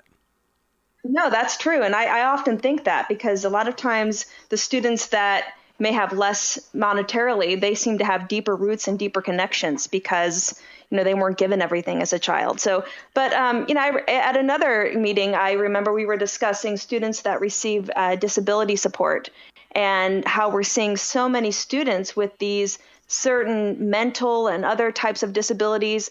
A lot of it is anxiety, but it's becoming more prevalent. And I have to create all of these situations for these students, which, if they need it, I try to help them. But I just raised the question, why are we seeing so much more of this? Isn't there something we can do at the root to get to the cause why these students aren't able to take their exams without, a crutch, if you will? And they all look at me like I've, had my head blown off. I mean, they don't understand that there's such a thing as a root cause. That's right. And they're trying to trap them and root them in mediocrity. This is part of our whole culture's problem, is that for years upon years and even decades, we're telling children you're all equal in your ability instead of telling them you're all equal in your rights. Equality means equality in rights, not in capabilities and achievement. We're teaching everybody wins. Everybody gets a trophy. There are no winners and losers. There is no better or worse. Yes, there is. There are people who are more competent than others in many skill sets. Yes, continue. Well, you'd be surprised how many students think that, just a warm seat equals a passing grade. They don't know that. I mean, it's really a sick system that has been created in academia. And, I've got one foot out the door because I'm working on side projects for that when I leave this evil system. I can leave it and be able to support myself. But it makes me so incredibly sad for the people that believe in this system and that believe, and even, a lot of what my students are going into is allopathic medicine. And, they believe that a pill can cure something, an injection can cure something. They don't know the true amount of depth that is needed to maintain health and to reach health. And this is what my side project is. This is what I do outside of teaching, is I work with, like my mentor, Dr. Morris, who runs a naturopathic facility that using herbs and clean diet of fruit and raw vegetables to help reverse disease. That's truth and healing. These younger people aren't being taught about nutrition and detox, and maintaining bodily homeostasis and not taking in tons of toxins into the body through food, water, air, etc. Again, as you said, they believe in this whole pill for every ill, paradigm. Mm-hmm. And, when they're making it illegal to speak about how true health is generated, and they're deplatforming people for talking about that, we're heading down a very dark path, folks, where when they make speech, when they block that pathway to truth, the only pathway to stopping this level of evil becomes war. And again, that's what I've been trying to explain to people. I'm trying to avert and stop. But it looks like we're inexorably on the pathway to physical war. And when it happens, people they're not going to like what they see when it starts to occur, because it is not like Hollywood films depicts it. It's not. And anybody who's been in combat or has seen footage of combat knows you think that it's going to be like what they portray in the movie, and you're in for a rude awakening, because that is not what it's like even a little tiny little bit.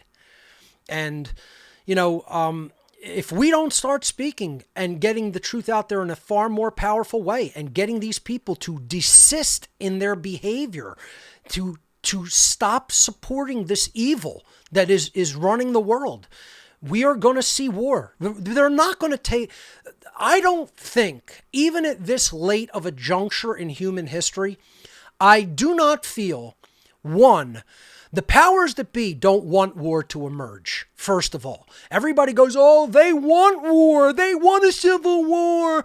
They don't want war, folks. War brings the dynamic out into the open. They don't want it in the open. They want it hidden. They want it covert. They want it occult. They want to control people here. They don't want to have to spend the enormity of energy, resources, and infrastructure and the damage that's going to be caused to the infrastructure to try to control people physically. They don't want to do that. They don't want that. Believe me, that makes people choose sides immediately. And there's too many weapons here in the United States for them to wage a protracted, asymmetrical, urban / non-urban, protracted combat here in the United States. It's too big. The population's too big. There's too many guns, too much ammunition, and they can't wage a sustained campaign over this many square miles to get that done. And they know it. They don't have the personnel or the infrastructure to do it. The only recourse they would have is to saturation hydrogen bomb or saturation neutron bomb. They would have to either obliterate the landscape or release so much radiation that it kills everything on the landscape. That's called scorched earth policy. In other words, if it breaks out into physical combat, they'd have one option because they know they won't win that. They're not going to win that long term, and they know it. They've actuaried this. This has all been actuaried for decades. They're not going to win a protracted combat situation in America, and Army generals know it. War college generals know it. People who have studied this and actuaried it out know this. I've been trying to explain this to people for years. So all the people that go, they want war, you sound like a total fucking retard. They don't want war with America, with American citizenry. They don't want it. They know the military will not be able to handle that. It will be spread so thin they can't win an operation in a tightened region within Afghanistan and / Iraq. They're not going to try to bring all of those troops here and put them against the United States population, who would massacre them quickly. It would be fast. If people actually made the decision to go to war with this government, but they haven't made that decision and are probably not going to because they're totally controlled up here. You know, when I hear people say that's what they want, that's not. They don't want that kind of protracted asymmetric combat in a vicinity as widespread as the United States of America. That is one of the last things the real covert controllers of our planet want. They don't want to lose that infrastructure and have it damaged. They do not want that mess on their hands. They want to keep covert control through programming, through social engineering, through mind control. That's what they want. So, to go back to what we're talking about with Patty, though, is, these people who, she's trying to, educate and bring up out of this totally controlled paradigm and explain to them, young people not understanding how health is generated, being taught complete lies and fabrications coming out of the medical system.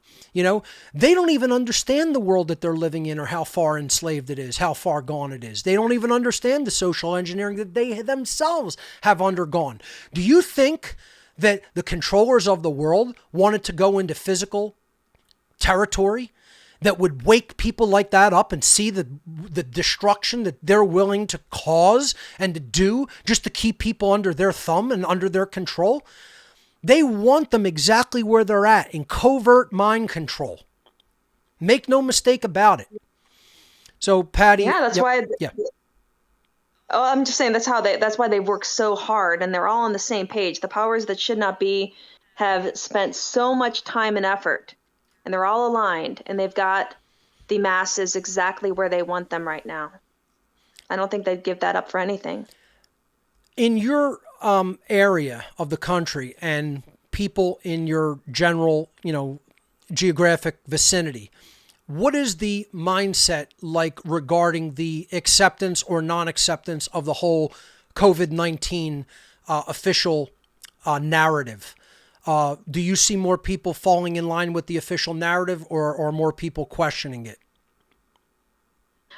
People do question it, and it's not as, I live in the Midwest. It's not as bad as the coasts, Right. but it's in academia. It's a different story because they all think that, they're really narcissistic individuals, and they don't think of themselves that way. But they really think they're the better. intelligentsia, and everybody else in their region are the podunk locals. The local yokels. Yeah.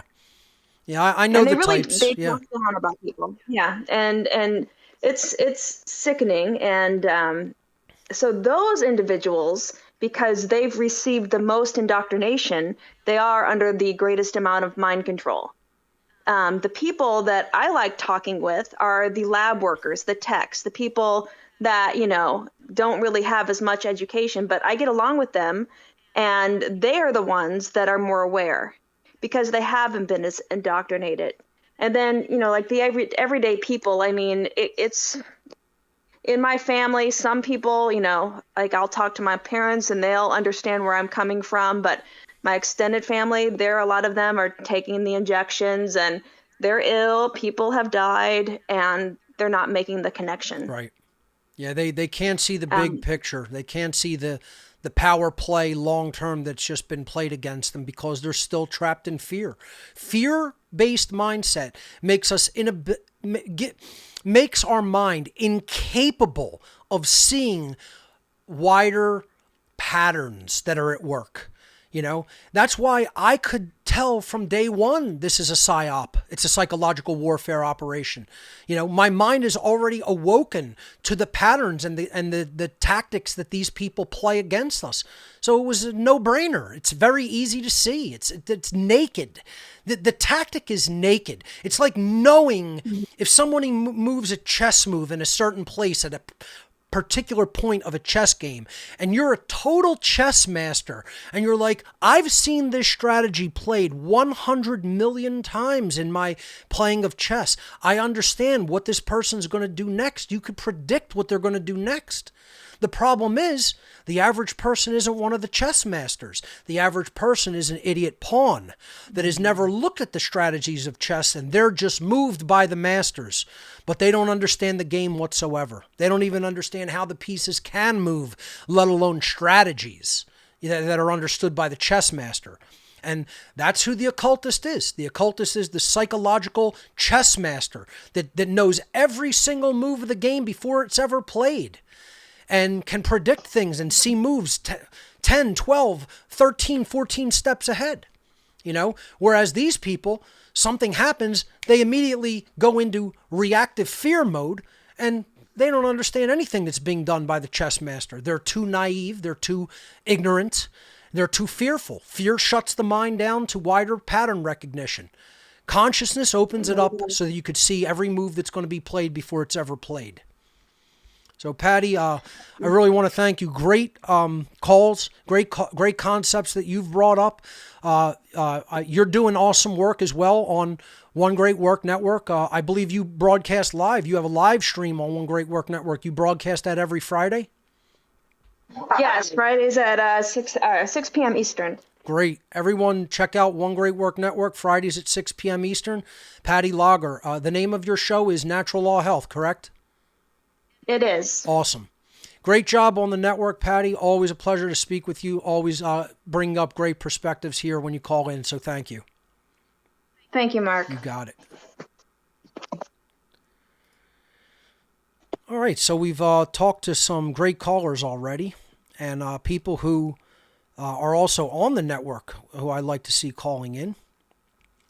Let's go to another caller here. Let me pick a good one here, and let's go to...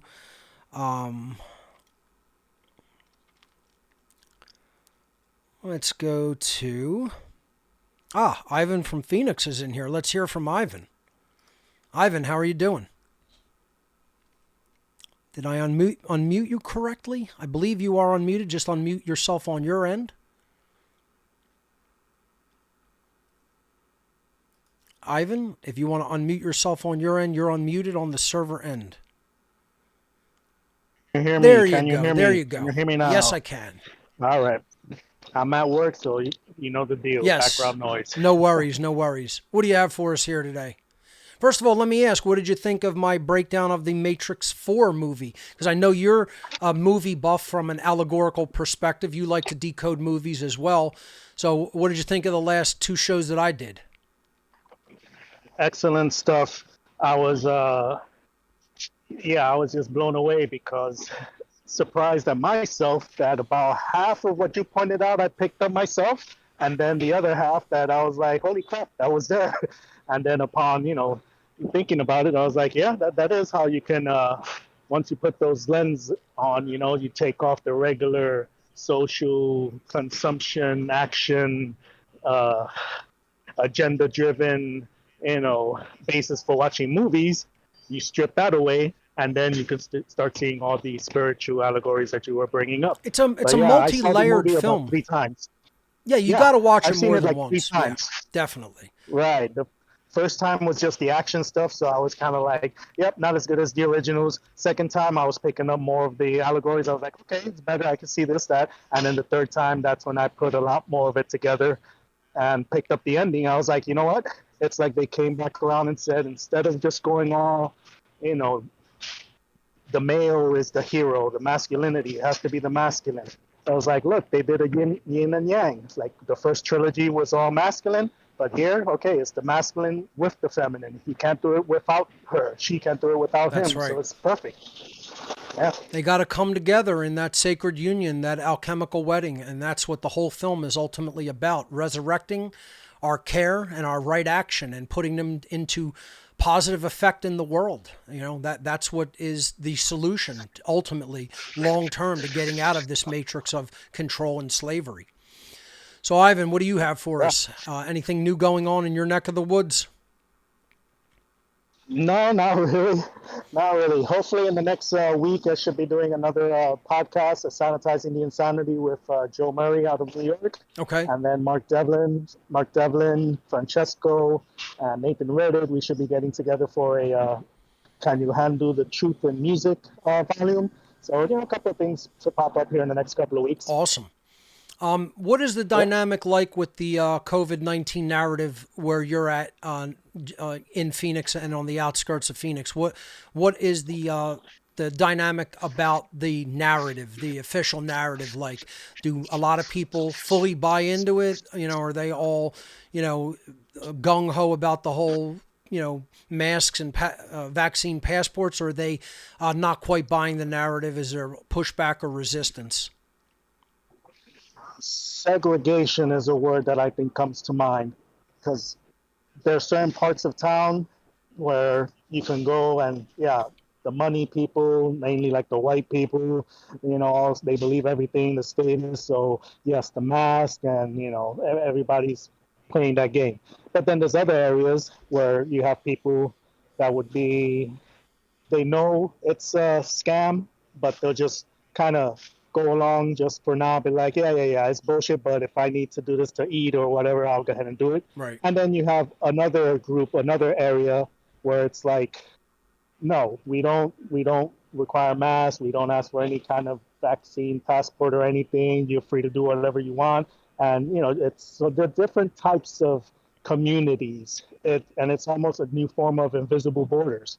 If you know what to look for, you know where you can go. And like me, I walk with my sidearm, no problem. Open carry, no mask, no problem. Come and go as I please. Whereas other areas, I know, I'm not going to bother going there unless I really, really have to because I need to submit or relinquish some of my freedoms, or liberties in order to go there. So that's how it is here. So it's split in different dynamics. Here, it's almost entirely where people buy the whole narrative, hook, line, and sinker, and there's very few places that will not go along with it. But those are the places I will continue to support and patronize because they have stayed strong throughout this and have not relinquished their principles to the state. So it's interesting how it's somewhat different everywhere, at different places in the country.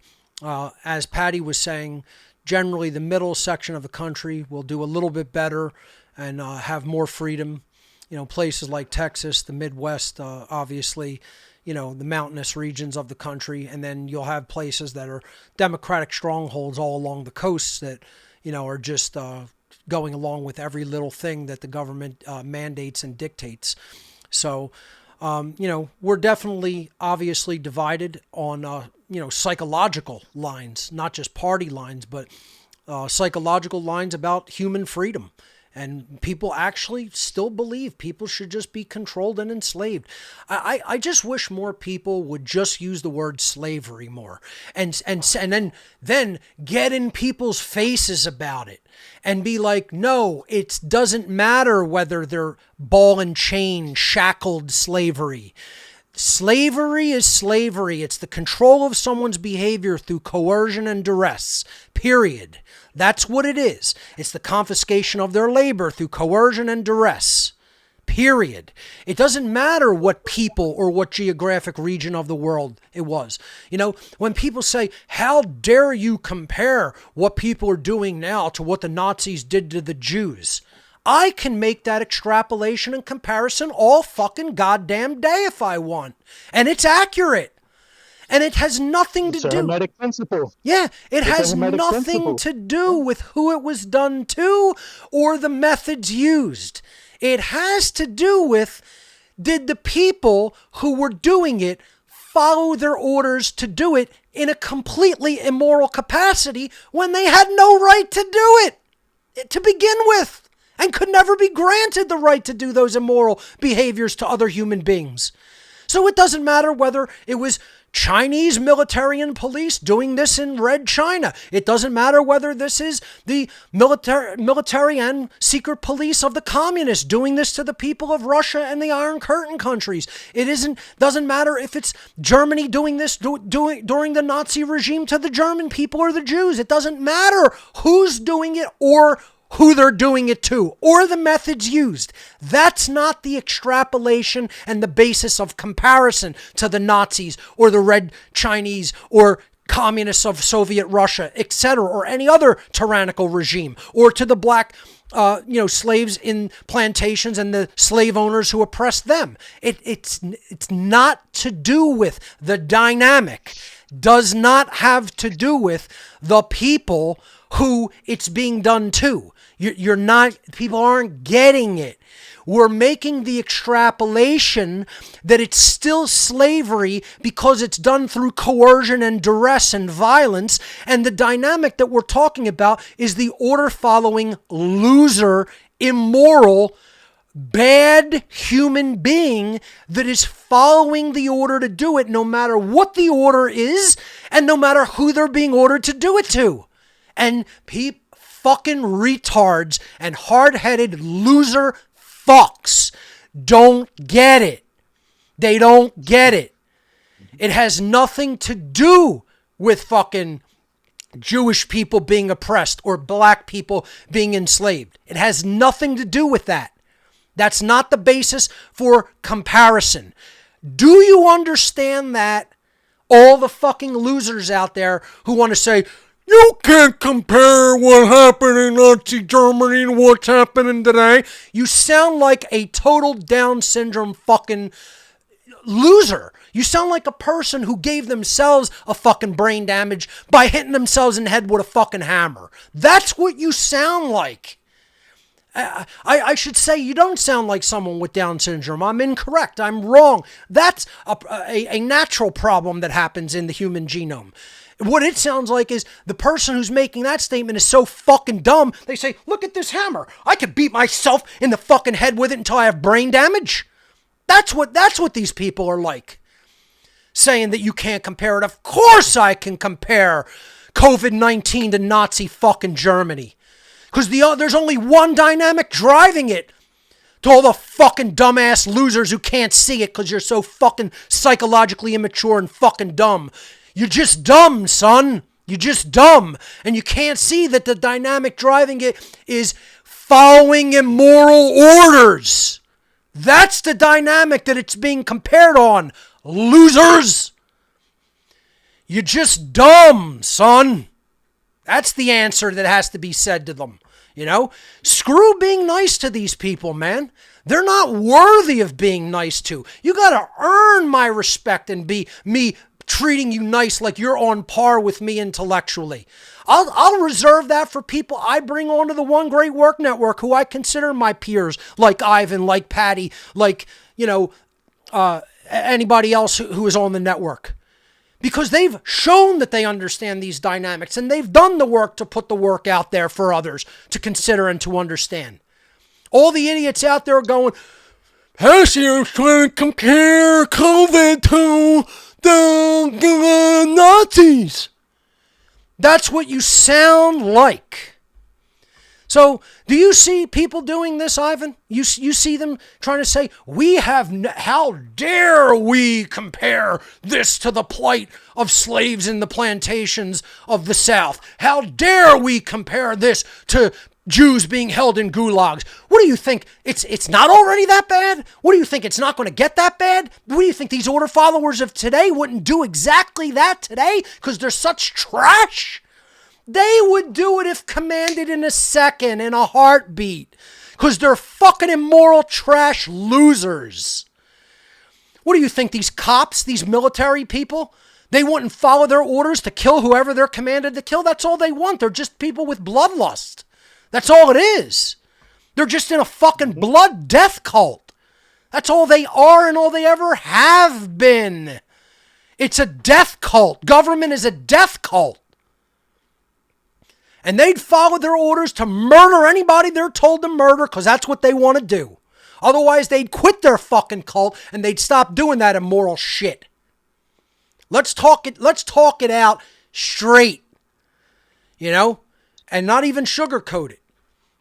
This is what I think people have to just come out right out in the open and say. That's why nobody will get in my face. Nobody will fucking get in my face with bullshit and nonsense. Because this is how I'll talk to them on the street. And believe me, you want to try to say, you're going to attack me, do something violent to me, even say, I don't know what the fuck I'm talking about with the hard-won knowledge that I've earned through all the fucking pain, blood, sweat, and tears, taking in that knowledge through unimaginable amounts of sources. I'm not taking somebody's bullshit like that. Not this one. You picked the wrong one. People who want to say, I don't know what I'm talking about, or idiots who will try to fucking lay into me on the street. You will pick the wrong one, son. I'm glad I woke you up, Mark. Damn. Yeah. Along these lines, though, yesterday I shared a meme online. Actually, it was just a screen capture of a Clint Eastwood movie, 1974's Magnum Force. I paused it at an excellent part with the subtitles, a scene that it says, nothing wrong with shooting as long as the right people are getting shot. Hey, it's actually quite simple if it's boiled down to it. You know what I mean? I've talked about the laws of thelema, as they're called in the thelemic tradition. The idea that man has the right to kill those who would thwart his rights. To me, that's the be-all and end-all of spirituality, quite frankly.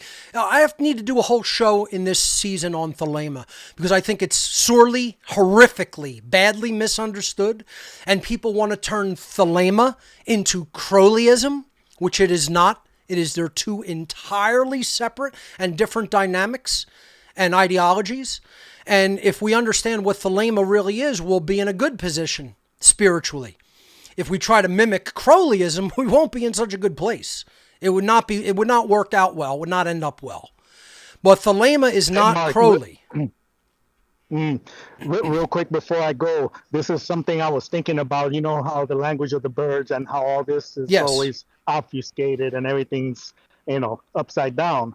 I think the problem we have in the world today is that people have a problem with killers killing murderers, but are perfectly fine with murderers murdering killers. Yep. Now think about that one. Oh, that's profound. The police or military, they take out the police or military like, fine, he's a cop killer. No, those are the assholes that deserve to go down. They're the enslavers. But people see it completely opposite. So when somebody kills murderers, they're like, well, no, two wrongs don't make a right, and violence to solve violence. No, you're missing the point. And You're they don't completely off. understand the dynamic of violence is always the initiator. Response to the initiation of violence is a right. They don't get it. They don't get it. See, this is why I'd look at it like this. Imagine those two slaves sitting down below the cotton crop, okay, with other slaves being beaten relentlessly and mercilessly behind them. And one saying to the other, "You believe that you have the right to kill master? You believe this? How could you think such a horrific thing, let alone want to do it?" Imagine this. Imagine a slave picking up for the life of the master of the plantation and telling the other slave, "You rotten slave, you would dare to try to kill the master? Imagine that." And then other people will say they want government in our lives and they think government should continue. You're a slavery supporter. You would be one of the people beating the black slave in the plantation field. Let's get real incendiary. You'd be one of the people advocating he has every right to beat that black slave in that field. How dare you try to free him? You think the slave has the right to kill the master of the plantation? You rotten, horrible person. People don't understand the dynamic of self-defense. This is why, you know what I want to do? I feel like I don't have enough experience in the martial arts community as an actual practitioner. But guess what I do have? I have way more knowledge about what self-defense really is than every martial artist practically in the entire world today. And I'm telling you, look, I'm not saying this to try to just start a fight or start any kind of a problem between me and other people teaching martial arts. But guess what? The community does not understand freedom. The martial arts community, I'm going to start harping on them. I'm going to start harping on the software community. Here's the shows I have to do. I need to make a whole list of it just for myself. Psychological factors that are holding people back from speaking out and starting and learning technology. I need to do a whole show on order followers again and getting out of the mentality of the whole cult and what people believe they have to lose. I need to do an extended presentation of fear of sacrifice. See, this is what the Matrix 4 was about. The fear of what you have to lose, right? You have the desire for that freedom. You say you want it, but you're not willing to do the things to achieve it because you're so afraid of what you're going to lose in the process. And that keeps you firmly in the pod, firmly in the matrix, keeps you powering the matrix, as a matter of fact. You know, I need to do a show on the dynamics of what is a real true person. I need to do a show on the dynamics of software development and where it's at, software in general, and how people don't understand the technologies that could aid the freedom community in our efforts and goals, and how developers don't give a shit. Most software developers are totally in a satanic mindset worldwide. They're in mini-me Satanism. And I'm going to lay into them mercilessly on a future show. The martial arts community, I need to do a whole show. And I'm going to lay into them mercilessly. And I don't give a fuck if you don't like me as a result. I don't care whether you like me. I'm not here to be liked. I'm here to speak truth. The martial arts community, horrific in their understanding of what true self-defense is. And I've attended enough seminars to get a nice wide cross-section of what it's really like. And I'm telling you, these people are all about technique, and they don't really understand it deeply understand it up here. I may not have their years of experience technique-wise, and I might still be a novice in that aspect, but guess what? I understand what self-defense truly is in the realm of nature. And that means getting past all the ideas of what you think about government and police and military and what you think they have the right to do that they have not one single fucking right to do. And the people in this community are still fucking trapped up here. You're still trapped up here, boys and girls. You haven't freed this. You think the body's going to lead to your freedom? You're going to get fucking eaten. Because you haven't freed this first. You're still enslaved here. Who gives a fuck what's happening with the body? See, you're too worried about technique. You're too worried about the physical. I'm not worried about any of those things. Whether I go, I go. Guess what? I'm in a better position eternally. I did what I was supposed to do here. I learned what I was supposed to learn here. I communicated what I was supposed to learn here. Most of you did none of those fucking things in the martial arts community. You don't know shit about the philosophy. I'd say a good 95% of you. Okay? And you're all worried about the technique. You can master the technique. You could be half-assed at the technique. But let me tell you something. Somebody with the will to do the right thing will override in a heartbeat bad technique by their will to live, by their will to survive, by their will to kill wrongdoers and let good survive. Let real, true good survive in the world. You know, that's what people in the martial arts community have to understand. They have to see my order followers presentation. They have to understand that government is illegitimate and it's violence on its face. And they need to understand what people actually in nature have the right to do, whether they are actually physically destroyed in the performing of the behavior. See, that's the thing. Just because you would be killed in the world doesn't mean the behavior still wouldn't be a right or the right thing to do in a certain instance. This is a very, very, very, very difficult, hard pill to swallow. It's a hard thing for people with hard fucking heads to understand, you know? And you know what you're really dealing with? It's very sad to say, but I got to say it as it is, as the new tagline. They're just dumb. Many of these people are fucking just dumb. You just dumb, son. You just dumb. You know, my man Fred would have told you out in the open. He would have just laid it to you straight. He would have just sat you down.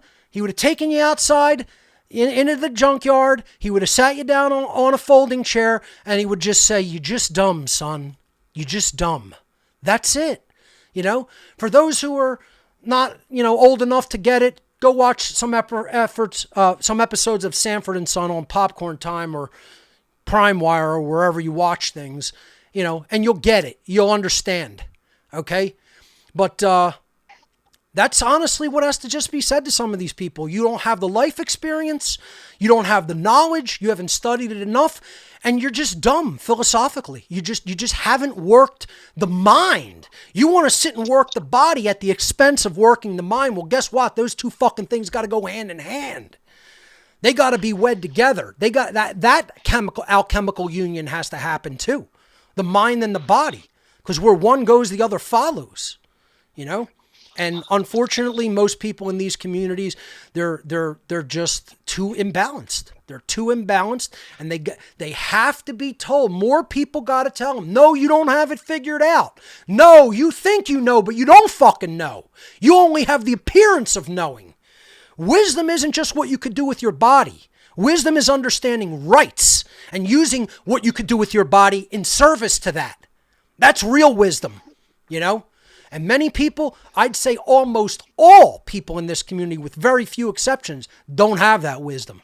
And that's why at some point when I feel maybe a little bit later on in my life, I want to begin a new martial arts philosophy that incorporates natural law at a very profound, deep level that explains that physical behaviors performed in the service of rights, regardless of what happens to the body in the immediate moment, has to be understood and considered. Where there is a right to do damage to someone else's body, regardless of whether any legal things are going to happen or even if you die, if you're in the right. Don't worry about what's going to happen to you in the world. We have to let go of what's going to happen to us in the world and still do the right thing. That's what courage is. Courage is, I don't care what happens to me in this world. All I care about is if I did what was right in the moment. Even if it destroys my body in the physical. That's meaningless. What is the difference? If you live, you don't do what's right, and you continue to live in slavery, who gives a fuck whether you're still alive? People can't get this mentation through their head because they're cowards. They're cowards.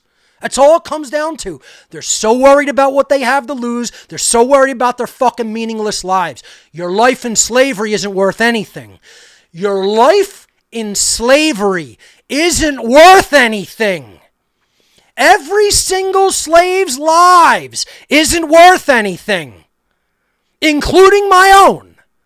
Let's put mine at the top of the fucking list, and I'll say my life is meaningless, lived in a state of slavery. We have to win. We have to break this bondage. We have to break these chains, these shackles. That's where true human potentiality needs to go. It's an unacceptable condition that is maintained by immoral and violent fucking people.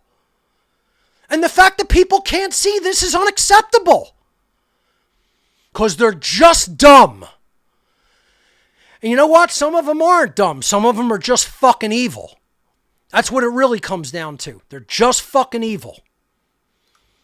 So, Ivan, I'll let you wrap up and tell people about your work on One Great Work Network or any other URLs you want to give out. I muted myself there because I'm at work and it got a little busy. But no, One Great Work Network, yeah, freeyourmindaz.com. It's just steady, slow and steady. I know, everybody, like we said before, what have you done for me lately? They want something new every day or every week. But hey, life goes on. So whenever I get a chance, that's when I'm able to squeeze some stuff out. But yeah, thank you, Mark. I appreciate everything you do. And yeah, we'll just keep moving forward. Ivan, thank you, brother. Great work you're doing on the network. People check out Ivan Oyola Jr. on onegreatworknetwork.com, one of our great content creators, and support him by going to his donation page. Ivan, thanks for the call. Always great to hear from you, brother. All right, let's go to another caller here. I want to address, my harshness toward people because people just don't understand the amount of years I've been doing this for and little to no or even backwards progress. You don't think that that's going to create frustration? You don't think that that's going to create anger? That people still don't understand this? Imagine feeling unheard and misunderstood for this amount of years. And other people haven't walked in my shoes. They haven't been doing this the amount of years or with the amount of effort I've been doing it. Here's the other thing. Hardly any larger influencers ever even mention my name, talk about my work. Why? Oh, because I get angry and I curse and I call people out on their bullshit, on their childishness, on how fucking wrong they are. So what? You know what the difference is? I'm right. I'm right. And I'm breaking the mind control spell of anybody caring how it's said. I don't give a fuck how it's said by anybody else. Nobody should care how I say it. You don't want to listen to it? You think I yell too much or my voice is too loud? Shut the show the fuck off. I don't give a fuck about you. You're not who I'm looking for. You're dross. You're weak. You're unnecessary. You're unneeded. You're not the person who's going to carry this message to the wider audience that it needs to be carried to. You're most likely going to shut the fuck up, be insulted, be the weak loser coward that you are and do nothing. Because you already have no fucking skin in the game and you're unlikely to put any skin in the game because you're just a goddamn fucking coward. Let's be real with each other. Let's unveil to each other who we both are. That's it. I want to talk to you directly, face to face. I don't even mean like through any technology or in actual life. I'd say the same thing to you in actual life that I'm saying to you over the podcast. Don't think I wouldn't, because I would. I'm generally nice to people, but if somebody wants to tell me they know fucking more than I do and they've done nothing and they've put nothing out, they're going to get an earful from me. And that's where we're at. It's just people who have no skin in the game saying that they want freedom and they're doing shit. Absolute shit they're doing. Nothing. Big fucking goose egg nada. And I have less and less tolerance for it, less and less patience for it, and totally no respect. Zero respect for them as a human being. And it's just got to be fucking said that way. It's got to be said out in the open. So, let's go to another caller. The other thing about Discord is I'm far more likely to going to call on you if you have the balls to use your real name. You want to use all these handles, I'm probably not going to call on you, right? If I know your internet handle, I may, but more likely than not, I'm just going to give people who have the balls to put their real name out the floor. So in that respect, let's hear from Nathan Redette, another content creator on One Great Work Network. You notice I'm going to go to them as well. And guess what? That's absolutely my choice. That's my prerogative, because these are the people who have actually done something. So, Nathan, go right ahead. What do you have for us here today? Hello, Mark. Can you hear me okay? Yes, I can. Loud and clear. Brilliant. Great to have you back, man. And Thanks for taking my call, brother. Stellar job, man, on the Matrix breakdown. Top quality. Thank you. What was your favorite aspect of the allegory in the fourth one? What scene did you like, or what dynamic did you like? Yeah. So not just one, there's a couple to three. I really liked the heavy focus on the sacred masculine and the sacred feminine. Thought where they kept really hammering that throughout the fourth episode. Right.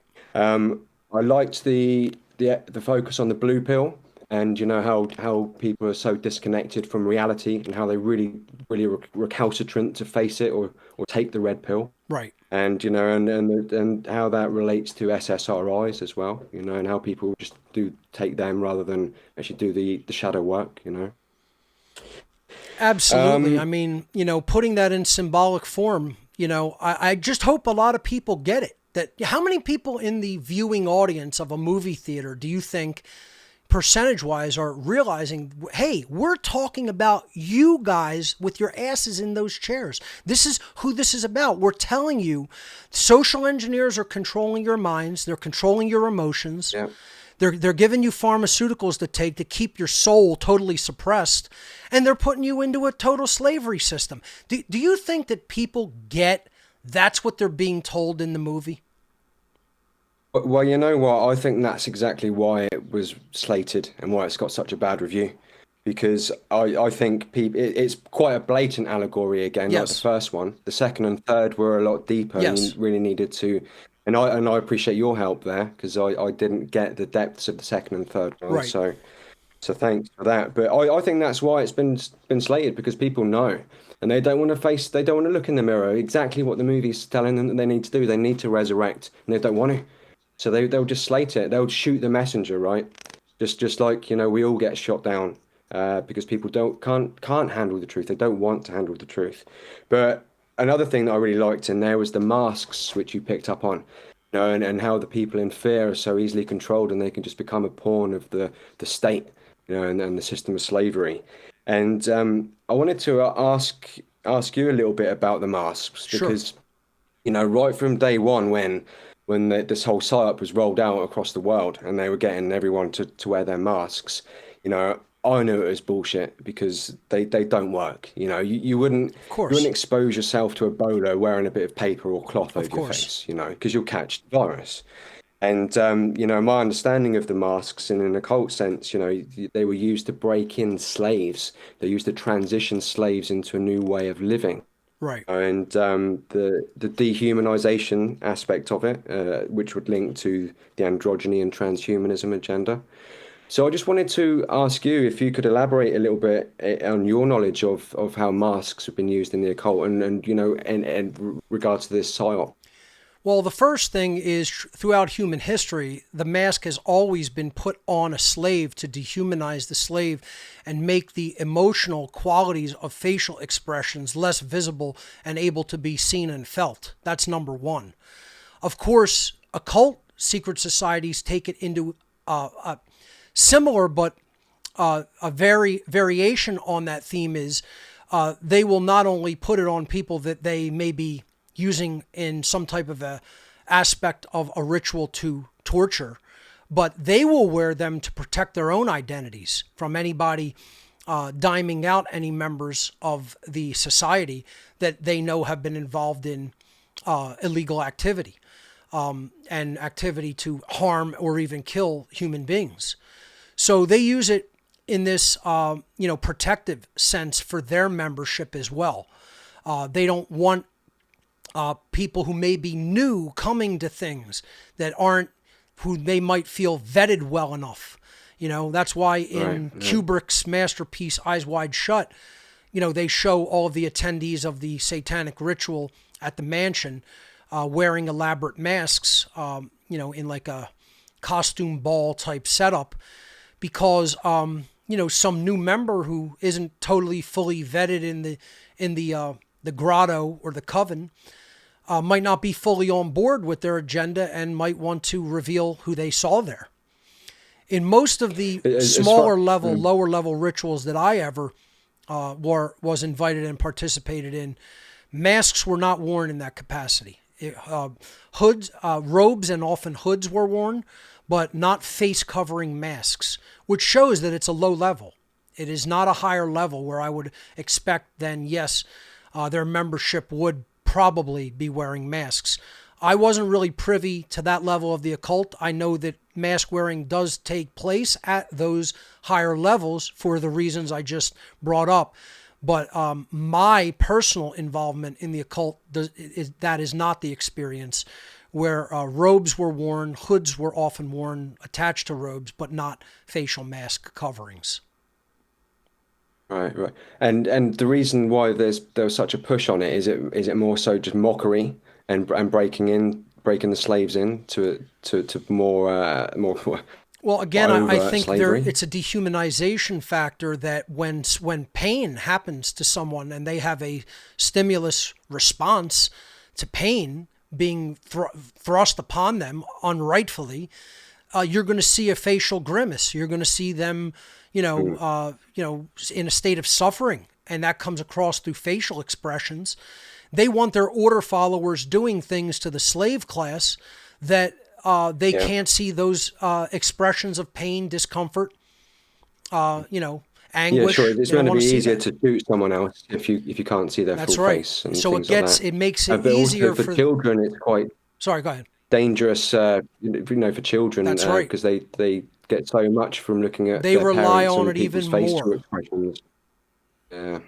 So I wanted to bring if the up order the- follower sorry. doesn't see that in them, in the people they're doing this behavior to, they're less likely to have a human, emotional / physiological response in empathy to their victims, and they'll just keep doing it like they're doing it to an inanimate object. That's really what the If a mask is about. stormtrooper had any empathy. That's it. Yeah. I wanted to also the martial arts, Mark, because I've been doing martial arts since I was 6, and I've taught it as well, but I've taken a break at the moment, just getting some shoulder therapy done before I can return, because Wing Chun's, it's quite a lot of sudden jolty movements, Yes. and it's when you've got It's a shoulder one of the issue. parent styles But, that Bruce Lee worked on to refine and bring about some new techniques in when he created Jeet Kune Do. He had obviously studied Wing Chun for a long time before the refinements that he made, and bringing in his own style and philosophy with JKD. Bruce did it for about 2 years, I think, and then he left Hong Kong and went to America. And Right. yeah, you're absolutely right. But I just wanted to, I had a bit of a falling out with my Kung Fu coach, because he is a staunch moral relativist. Wow. And, I just tried to explain him really, really simply. I was like, no, there is such a thing as wrongs, and that's a theft. All forms of theft are wrong. This is the exact kind of person And that should I never. grabbed his bag, and I was like, so I can take this then, and there's no wrongdoing then, Right. if there's no such thing as right course, and wrong. right, So now, yeah. this is now mine. But how like as a human being in this physical world, we need to know what a right action is or a wrong action, just to exist as as a decent human being, Nathan. But let alone if you're doing martial arts, you know. Yeah, imagine this: a martial arts teacher. How can you apply self-defense if you don't even know what freaking wrong is? Claiming to be a teacher in the martial arts and being a moral relativist simultaneously. Could you imagine the blatant, inherent I've known disconnect? him for years, and it makes it very awkward. Yeah, you know, because I enjoy the art. He's a very, very good. He's arguably one of the best in Europe, you know, at Wing Chun. So, you know, I want to go there, and the guys are, you know, well, you know, most of them are moral relativists as well, but you know, they're everywhere. But you know, I'd like to go there, but it just makes it so awkward. Now we've had this sort of continual falling out over moral relativism. Wow. But and I can empathise with you as well, Mark. You know, I'm sorry that you've been going through a hard time, man. You know, I've had financial difficulties. I've lost some very close people to myself. Right. And you know, talking about clown shoes and cowardice and that, you know, my mum's in a Buddhist cult now, and she's, you know, buying into this relativism and never getting angry. Wow. So yeah, it's tough going out there. And then you've got this freaking COVID psyop. You know, we've gone 2 years now, and they've relinquished the rules in England, so you don't have to wear masks. But you know, I was in town today, and you still got the virtue signalers, and it's just horrific, you know, as a whole. Out there. I mean, I thought that they would keep it going in England far longer than the United States, but it was the other way around. You guys sort of pushed back on the narrative a lot harder, and the existing... Wow, Boris got caught, didn't he, with having that party? Yeah, he went to a party. Yeah, yeah. The existing so political entrenched, you know, administration would be hard hit by that pushback and decided to scale back their narrative, you know? So it's at least good that happened, and your population doesn't have to deal with that for the time being. That's good. It's just a shame people are taking the prostitutes as the arbiters of truth rather than actually, you know, doing a bit of research themselves, because it takes effort. It's just easier to believe the telly screen, huh? So many people are in that state. So many people are in, you know, that very psychological condition where they believe that's projecting a reality at them. It truly is Plato's cave, you know, projecting the illusion on the wall, and they're just watching it and believing that that's reality, and they've never stepped outside into the real world one day of their entire existence. It's sad. And what you're saying about the money men as well, you know, I had a chat with my doctor over a personal issue, and he ends up then basically saying I'm really, really, really, really stupid for not getting the vaccine. So he, you know, I think he brought that upon the wrong person, because I just kept hammering him with, you know, asking, well, why aren't you considering people that are naturally immune? Don't you think that's a bit strange? You know, all these sports people, Mark, you know, that are having to quit their professions, right. And these are meant to be, you know, like uber healthy human beings. As a doctor, he should know there's never been a vaccine against any coronavirus before. So how does he think 3 companies invented that in the space of less than a year and it's perfectly harmless? I mean... Yeah, and he laughed at me when I said about Pfizer being the, you know, the most heavily fined criminal company in human history. But it's a fact of the matter. Just the Rockefeller medicine, right. man. Yeah, exactly. But it shows you the naive children that exist in our society that would say, no, these people are out to help us. They care. It's not about profit. I mean, imagine this is where we're still at in the year 2022, where we have people that are this dumb and naive. And you know what it is? Man. And they... Yeah. Our community, unfortunately, hasn't grown enough to put the work out there for them to consider. We've let the lowest consciousness people on earth speak to these people nonstop and condition their mind into this state. And we haven't put the truth out there in enough volume. And I mean volume in both ways, as in the amount of material and the level of sound that it generates. We haven't done it. You know, people like you and I have done it. We've put work out there. We're not afraid to put our voices out there, you know, and that's who I highlight. I highlight work like what you're doing, you know, putting it out there for other people to take in. That's why you're on the One Great Work Network. If only we could have a few days on the mainstream. Right, to hack into the airwaves like they live. And that's what I was just going to say, Nathan. How can we get our work exposed to more people who do have a lot of people's ears. See, this is what we have to start doing. We have to start influencing the influencers. The people who have a lot of people's ears really need to start hearing the message of natural law themselves and then broadcasting it and inviting people onto their platforms where they do have a lot of influence and can influence other people's minds to put this message out on those types of platforms. This is why we have to get on larger platforms. Our platforms right now are strong as far as the content, but as far as the amount of people that our reach extends to, it's not enough, not even close. So we need campaigns built to start going to the influencers, the bigger influencers in this whole, freedom movement, and start saying, the people that you're talking with, the ideas that you're putting on, they're quite frankly just not enough. It's not good enough. They're not. Here's the real bullseye that we want to hit. It's over here, and you're skirting the periphery. You're out here or even out here. And you got to tighten that focus, and you got to get it pinpointed to the exact heart of the matter that's going to really make a difference. And these influencers aren't doing it. They're wishy-washy. They're halfway. They're taking halfway measures and half steps, and it's not good enough. It's not enough, and it's not good enough. And that's what I think we need to do, is build campaigns like that. For now, we can get the word out through sites like yours and through One Great Work Network. Tell everybody where they can find the major body of your work. We've been trying. Under my name, just Google my name, and YouTube channel and on the One Great Work Network. Excellent. So just wrapping up, Mark, Yes, a couple of things. sure. On about allegorical movies, Yes. there's one which yourself and your listening audience should check out, and it's called I Care a Lot. Yep, I've seen it. Peter Dinklage and wrote, Very deep, very deep. And think on a bigger scale, a countrywide guardianship corporation. Yep. Yeah. Powerful one. It's That very powerful late. allegory, I Care a Lot. Yeah, and kind of depressing, and the direction that, she goes at the end, it's going to that dark side and thinking you're going to prosper. Yeah. Another one I'd And, like to point out when is Dark State. That's from a friend of mine actually made that movie, Tracy Luca. That's another really good one to check out. I've checked that out. yeah. I've not seen that. Yep. Okay. And just to tying up, Sure. I wanted to say that, humans, we've got the potential. We can become free at any given moment. We've got the technology.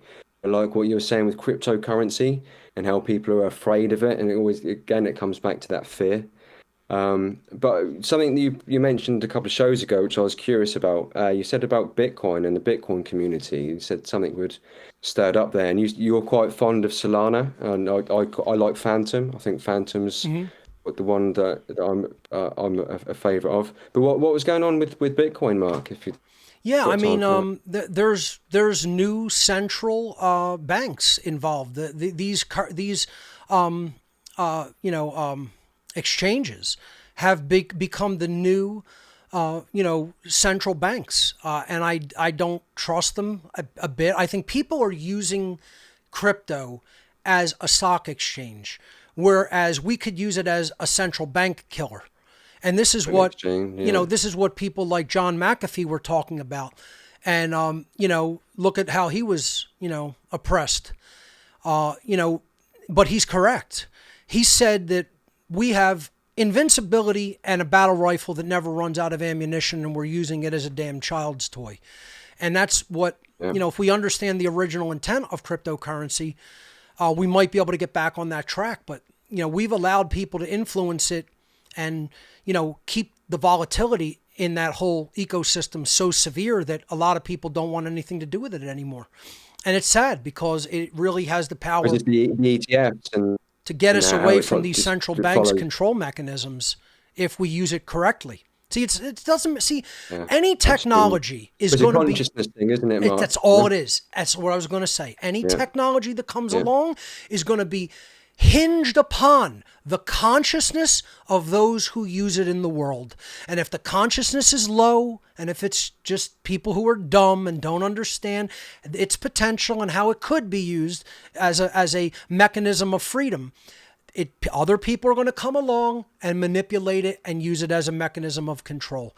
It's not the technology, folks. You're wrong if you think that. It is how it is used and the consciousness of the wielder of the technology. So, Nathan, I thank you so much. I'm going to try to squeeze in one more call before we go. Thank you for the work that you're doing on One Great Thanks, Work Mark. Network. Keep it up, man. You got it. Thanks. All right. Let's try to squeeze in one more call before the end of the show. Let's hear from Matt. Matt, you're live on What on Earth is Happening. Go right ahead. Just unmute yourself. There you go. Hey, Mark. Hey, how you doing? Can you hear me? Yes, I can. Oh, hey, how's it going, man? Not Hey. bad. Yourself? Oh no, I'm okay. I'm trying to learn a lot. In the time I haven't been in the office as much, but I'm just I'm always trying to brainstorm and come up with ideas about how to do outreach, like better, like basically like get more people to watch the network, really, Sure. because it's still averaging kind of low. I mean, today's our current high of like 34 last I checked, so it's a new high. Yay. And I'm just hoping, like, I have all these ideas on how to get how to get the word out, like, and I'm putting resources together on a flyer website. We're out of time, Yeah. unfortunately. Okay. That's all the time we have. Okay, cool. And the last one is an idea page. So you can find it by going to tinyurl.com/endcovidfraud. And I'm advertising Mark's stuff. I'm advertising things about the greater reset and other tools to learn the truth about COVID. So Awesome. Matt, thank you so much. Throw that in there. Ladies and gentlemen, we will see you right here next week. Remember, government is slavery.